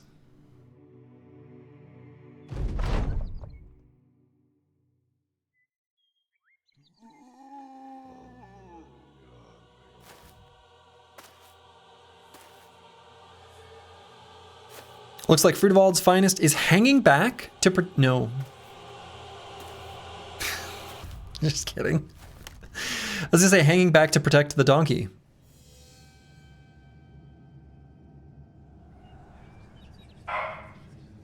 Mango believes. Cute little blueberries moving forward. We're gonna get a whole bunch of screaming here next round. And first blood has been spilled. One big halberd attack. Mango barking at ghosts as usual. He sees them and he knows they're there. Also pick them because they have blunt weapons, good versus skeletons. Oh. Smart. They have really high resolve. I mean, I feel like enemy units have such high resolve. That's actually also true in vanilla, where Geists are just not... Even in the vanilla battle brawls, Geists have dramatically underperformed. Looks like Blueberry Sundae is just getting smashed. Unless we get some real lucky screams, they are doomed.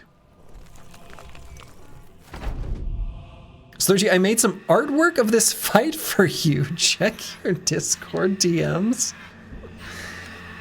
I'm sorry, what? Yes, okay, exactly. Yes, an accurate depiction of this fight, I think.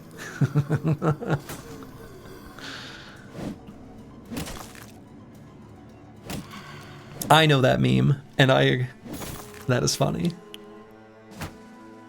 Can we see? Unfortunately not.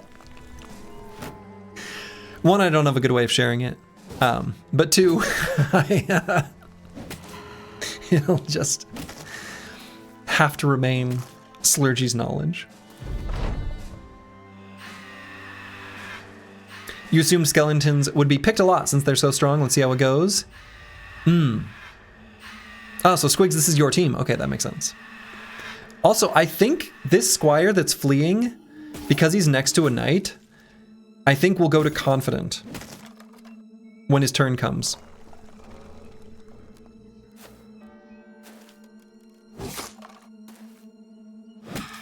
Oh, I guess Exude Confidence does the trick too.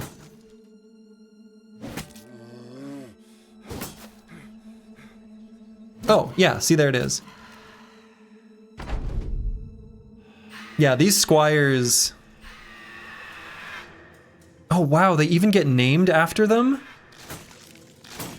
Whoa! Okay. Yeah. This team is strong. Blueberry Sundae never stood a chance.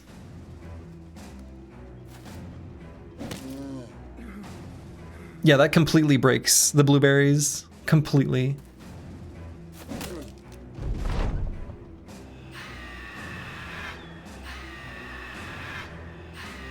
Yeah, ultimate morale team.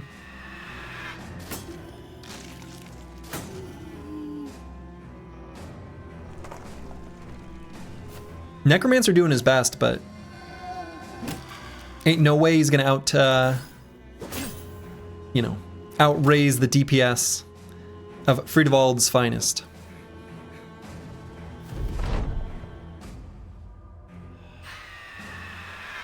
Nerf that donkey? The donkey's overpowered.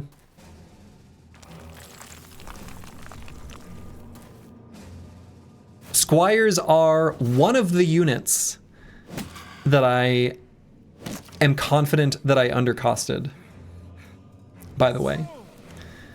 There are 3 units that I think are dramatically undercosted. There are 4. There are like 4 units that are undercosted from the sign-up sheet. Squires are one of them.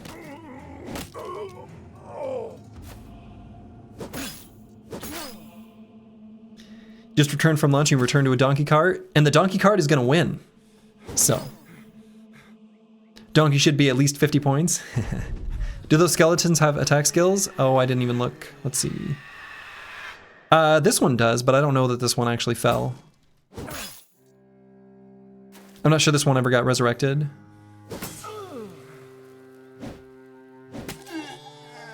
Fencers, squires, and those 2-handed undead from before.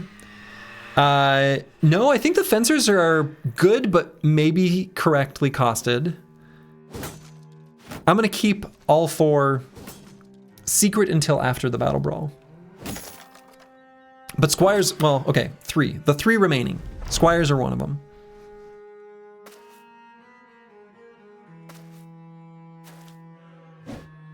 One of them was completely undrafted. The other was lightly drafted, but could have been drafted more. I'll let people know at the end.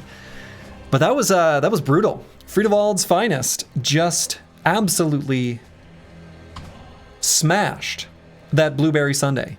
They were hungry. And you know what? That makes sense to me. Soldiers gotta eat, you know? Okay. We've got a few matches left remaining in day 1 of our Battle Brawl number 7. Up next we have Whacklords versus the Donkey Fiddlers. Oh boy, are Friedewald's Finest gonna fight the Donkey Fiddlers? well, interesting. Okay.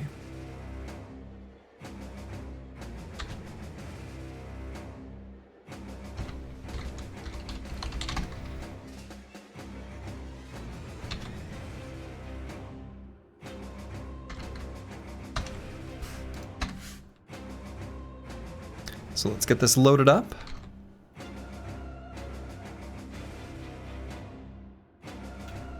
Okay. On the side of Whacklords, we've got 2 Assassins and 4 Barbarian Chosen. Straightforward, not messing around. And on the side of the Donkey Fiddlers, we've got a Barbarian Chosen, 4 Brigand Sharpshooters, 8 Zombies, and 2 Caravan Donkeys. Are you talking about Squires as standalone units? Or are they only OP when combined with Mentors? I would say they're only OP when combined with Mentors, but they perform weirdly well even as standalone units. They're pretty cheap. They costed like 30, and they're pretty good. Prediction up, you know what to do? That's right, bet it all. Bet CT all. Exceptionally, you'll go with Team 1. Depends on the target selection of the Brigand Sharpshooter. A lot is going to be riding on them to appropriately choose their targets. We'll see if they do. We'll see if they do.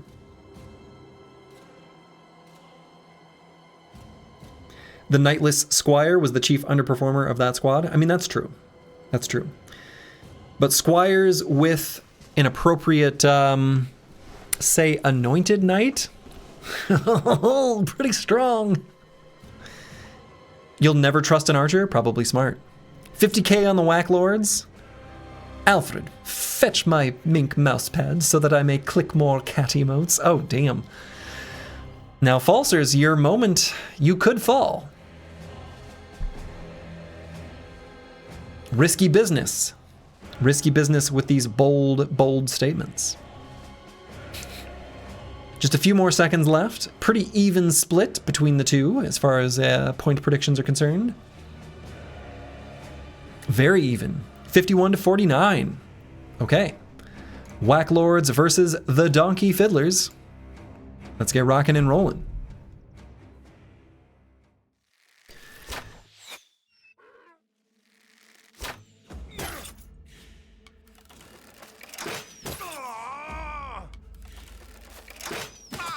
Pretty big opening at volleys from the Donkey Fiddlers, but these Barbarian Chosen are ready to charge. Both Assassins got the masks. Yeah, they both got the masks and they both have Katals. I don't know, the Donkey Fiddlers put out a lot of damage on turn 1.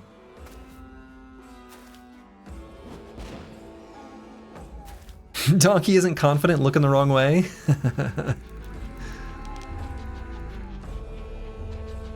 Some adrenaline, gonna be some big attacks here.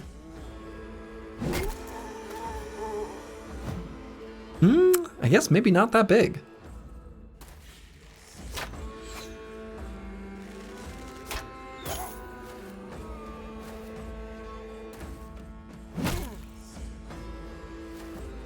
Now, all these zombies are eventually just going to be fodder for Berserk for these Barbarian Chosen. Unless they just die before they get the chance to attack.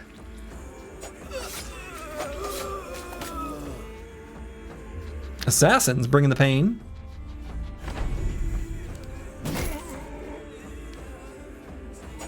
Barbarian Chosen surprisingly getting wrecked pretty hard here.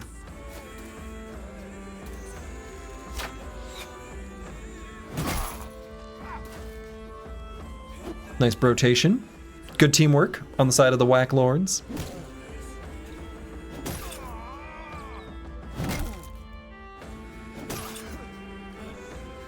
You know, the Barbarian weapons really aren't that good against zombies. Barbarian weapons have, well, I mean, The heavy rusty axe is just always good. But, you know, they've got good armor penetration, but not really good, like, base hit point damage. Looks like it may not matter.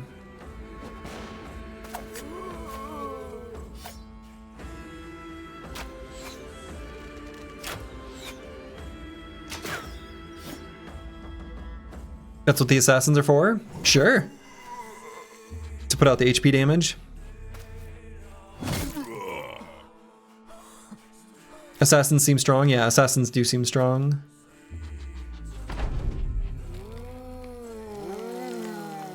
Ranged units so far seem like a waste of points. They kind of do.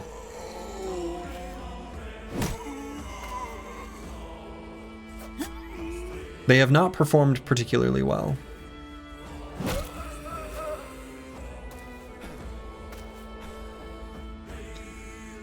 The donkey's gonna get taken out here very soon. The days from the barbs and katals is a good combo. Very true. Very true. Funny how ranged units are strong when playing the game, but not here. Yes, I mean that's true of a lot of units.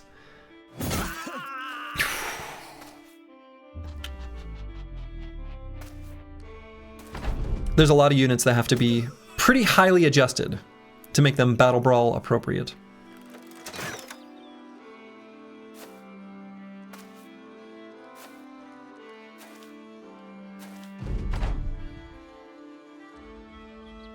Unfortunately, this last little donkey fiddler is going to be in some danger here very soon. And the Whack Lords, flawless victory, right? Weren't they 6 units to start with? Brutal. Brutal. And the Whack Lords take it. Well played to them. Up next we have, to put it bluntly, versus the Baron's Warband.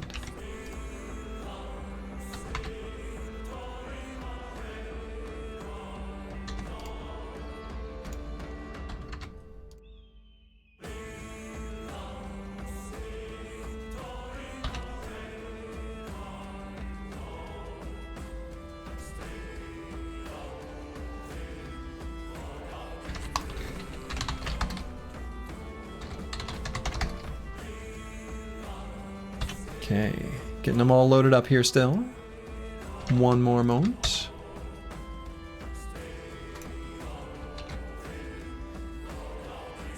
A paltry prize bag of 98k? Can he be stopped? Oh my goodness. Oh my goodness. Okay. We are now here at the unit selection screen. On the left, to put it bluntly, has 1 Hedge Knight, 3 Nomad Slingers, 3 Squires, and 2 Executioners. That's a nice squad. Just a nice squad. On the side of the Baron's Warband, we've got 1 Bandit Baron, 15 Peasants, and 9 Warhounds. Oh my. I have a prediction. But I will keep it to myself. Oh my goodness. Well, this is gonna be, well, to put it bluntly, this is gonna be good. This is gonna be good. Theme is strong with Team 2, but that's about it. The theme is on point. No doubt about it. Nobody bets on the Baron? I sure wouldn't.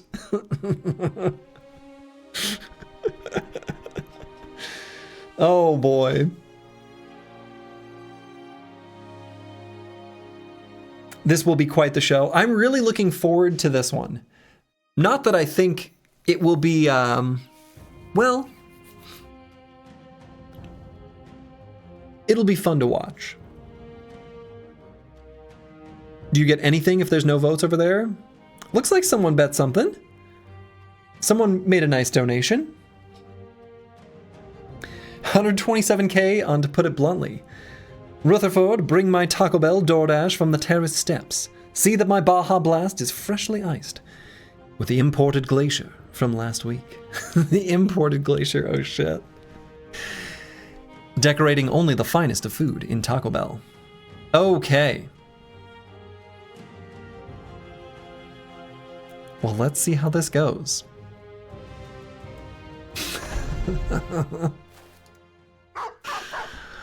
Oh no. Oh my.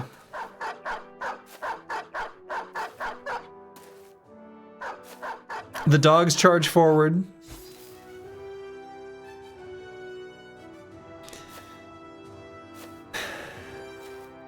Let's see, who is the Baron here? Sigmar Bloodbeard. Doesn't even have a beard.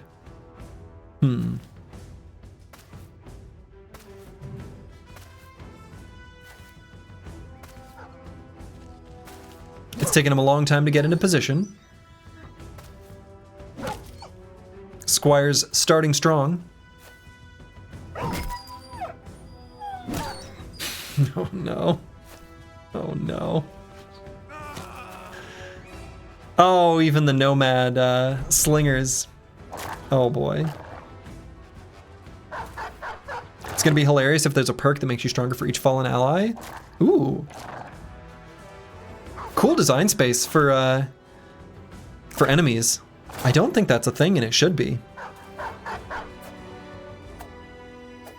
You're for Team Red Eyes? I sure would be. The peasants walk up to punch. You know, you gotta admire their bravery. The peasants who walk up to punch a hedge knight in the face, very brave.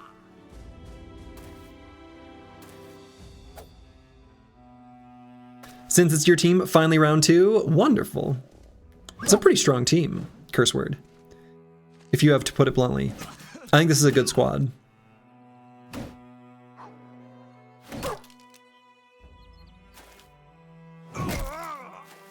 I'm not seeing many AoE attacks.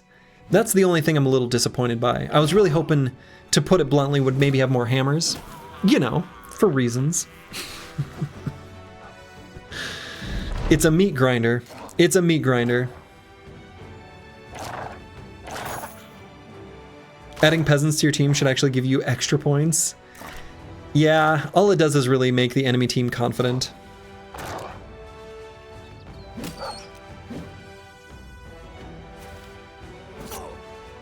Ooh, a puncture. Probably the most overpowered skill in the game. If these peasants had all spawned with butter knives, they unironically have a chance. But since they have, you know, pitchforks and mining picks and stuff like that, they have no chance. Now, one of the peasants did kill a nomad slinger.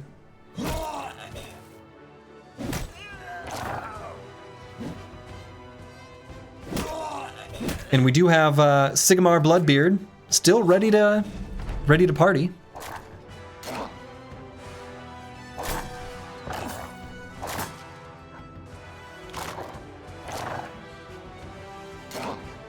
I hope Sigmar Bloodbeard walks up one hex and does a round swing. Damn. Oh, does a rally. Oh shit. Sigmar Bloodbeard, still in the, you know, he's in the thick of things.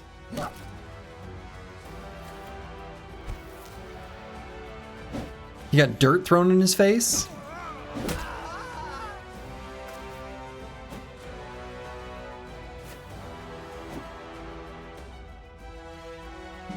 Punching a hedge knight, gotta be some aura farming type situation.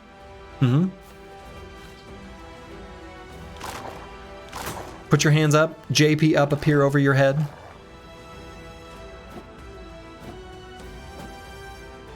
All right, Sigmar Bloodbeard. Do a big ol' round swing, please, I beg you. It's your time to shine here in just a moment. Blasted back.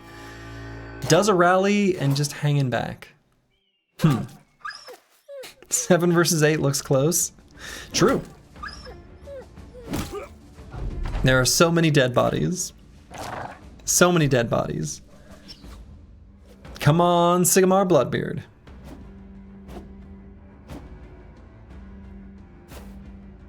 Where are you going? Now, we're not gonna have the mountain situation, are we? We might.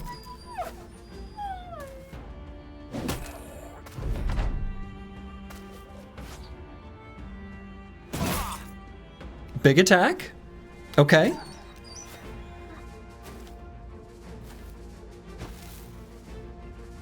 But he's gonna be fully surrounded. Ooh, they're recovering. Oh, round swing. Oh, no. If he didn't get stunned there, I was really hoping for a big round swing. But unfortunately, he's stunned until the end of time. And is certainly doomed. Okay, to put it bluntly, very unsurprisingly, absolutely smashes the Baron's Warband. And finally, our very final match for the day. Of course, there will be the next rounds continuing on tomorrow, starting at the same time. We have This Will Work versus Beauty and the Beast. Ooh, I hope we get another Hexen. The Hexen, despite maybe not always performing well, sometimes they do. They're fun. The Hex is just fun. Big swings happen from the Hex. Booba, pretty strong.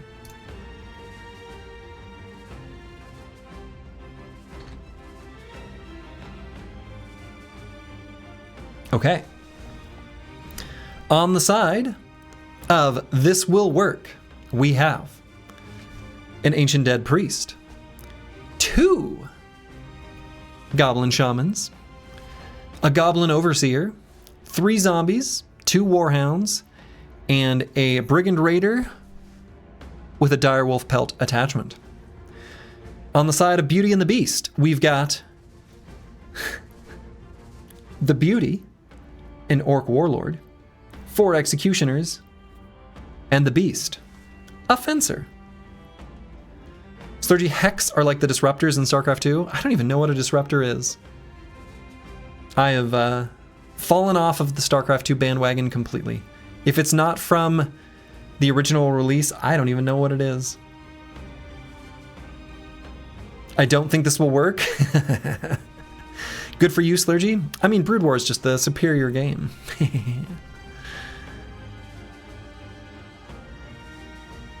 Nothing good happened after Heart of the Swarm. I mean, I don't even think anything good happened in Wings of Liberty despite playing a lot of it. Okay, looks like people are believing in the Beauty and the Beast. I don't know. The Shaman could lock these units down with Vines, and the Skeleton Priest might slowly take them down with Miasma. A Disruptor is a Reaver, but worse? Wings of Liberty was fun, but ultimately Brood War is the jewel of RTS. There it is. I mean, I've enjoyed watching Age of Empires 2, despite not really knowing how to play. And I still like AoE 4 as well. But Brood War is just, it's the perfect game. It's so good.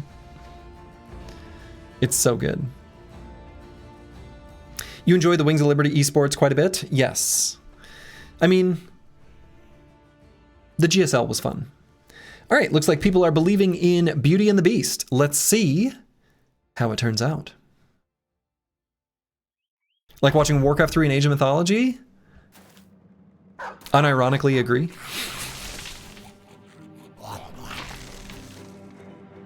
$40K on Beauty and the Beast. Chesterfield, invite unto my yacht these buxom maids that are definitely not eldritch hags from folklore. Indeed. Chesterfield will do as Chesterfield is told. Now the Shamans did successfully lock down those units Ooh, Ancient Priest. Don't run forward.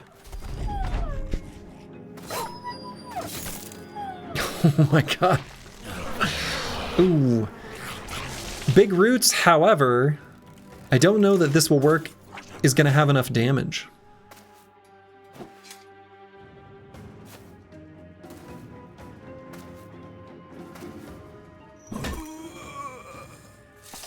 This looks like a massacre. Yeah, there's just too much beef on the side of Beauty and the Beast.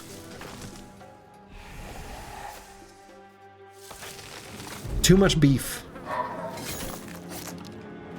Yeah, Shaman team just doesn't have enough kill power. Yeah. The Shamans are good, but even Mango doesn't like them. This might somehow be more one-sided than the Baron. It actually might be.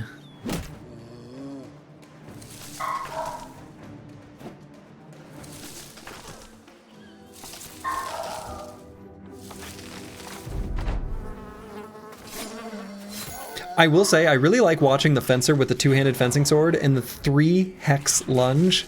That's fun. That's been fun to watch. Fencer versus Goblins equals good game. Yeah, that's true. That's true. It's hard to find good teams that are built around the mid or low point units, I think, yeah. And I increased the cost. Basically, anything that was a high point unit, I incremented up, especially the super high ones. But it's still true that the low-cost units just don't provide as much value as their number would imply. Sort of just the way the battle brawls work. Kind of hard to avoid. Sort of built into the mechanics of the game.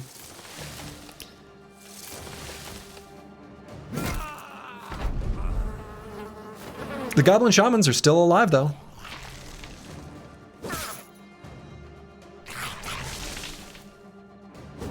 I mean, they're doing a good job of locking down the side of the Beauty and the Beast. There just isn't the follow-up damage, unfortunately. You should just speed it up. No. We'll enjoy this at the speed Dovcool intended. Maybe make a bulk purchase option for low-cost units such that they are cheaper the more you have. Yeah, but even that, there are so many units with Berserk and Killing Frenzy. Even with a discount, there are sometimes more of a malice than a buff. Like, having more isn't even better.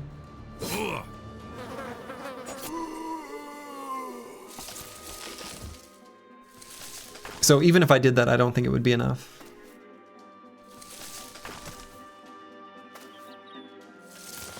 We've got two, twin executioners on top of the shaman. Yeah, Battleflow plus Berserk is not uncommon amongst the top tier units, exactly. Battleflow, Berserk, Killing Frenzy, etc. Underdog. There goes your 4K. Oh no, Minton Bin. 40K squandered in just a moment. A big smash by the Beauty and the Beast. Okay, and there we have it. The winner is the Beauty and the Beast. So we'll do a brief recap of the day one's brackets. Congratulations to Noble Sir Bones, soon to be Pelts, the Jolly Herd, God and the Undead, Brokeback Ballin, the Anointed, Haunting Nobles, Coup d'etat, Big Sword Lance, Hardened Knock Life, We Wait, You Bait, Curious Mix, Friedewald's Finest, Whack Lords, To Put It Bluntly, and This Will Work. And so we're going to be doing the continuation of Battle Brawl number 7 tomorrow, starting at the same time as the stream from today. We're going to be doing round 2, 3, 4, and 5 all the way to the very end. So we're going to do every single match and finalizing out the tournament, claiming or crowning a champion tomorrow. The finals will be a best 2 out of 3. However, all the other rounds will remain single elimination. Can we get a Slurgy prediction on early favorites? Ooh, we better not. Every time, historically, Slurgy has stated his preference, that team just loses. So I'm going to withhold. Discretion is the better part of valor, and I'm going to hold back. God and the Undead needs an asterisk. I mean, that's true. God and the Undead does need an asterisk. Unfortunately, Get Down Mr. Necro was bugged. Such is life. That's how this goes with modded content sometimes. Who are the undercosted unit? You'll have to wait until tomorrow, where I will tell you. But there are 4. There are 4 units I believe are undercosted, one of which is completely absent from the BattleBrawl. The other is insufficiently utilized. Okay. And so, join me tomorrow to continue the BattleBrawl. But that's where I'm going to call it for today. And so, to all of you, wherever you are in the world, make it a good one. Ta-ta. See you tomorrow.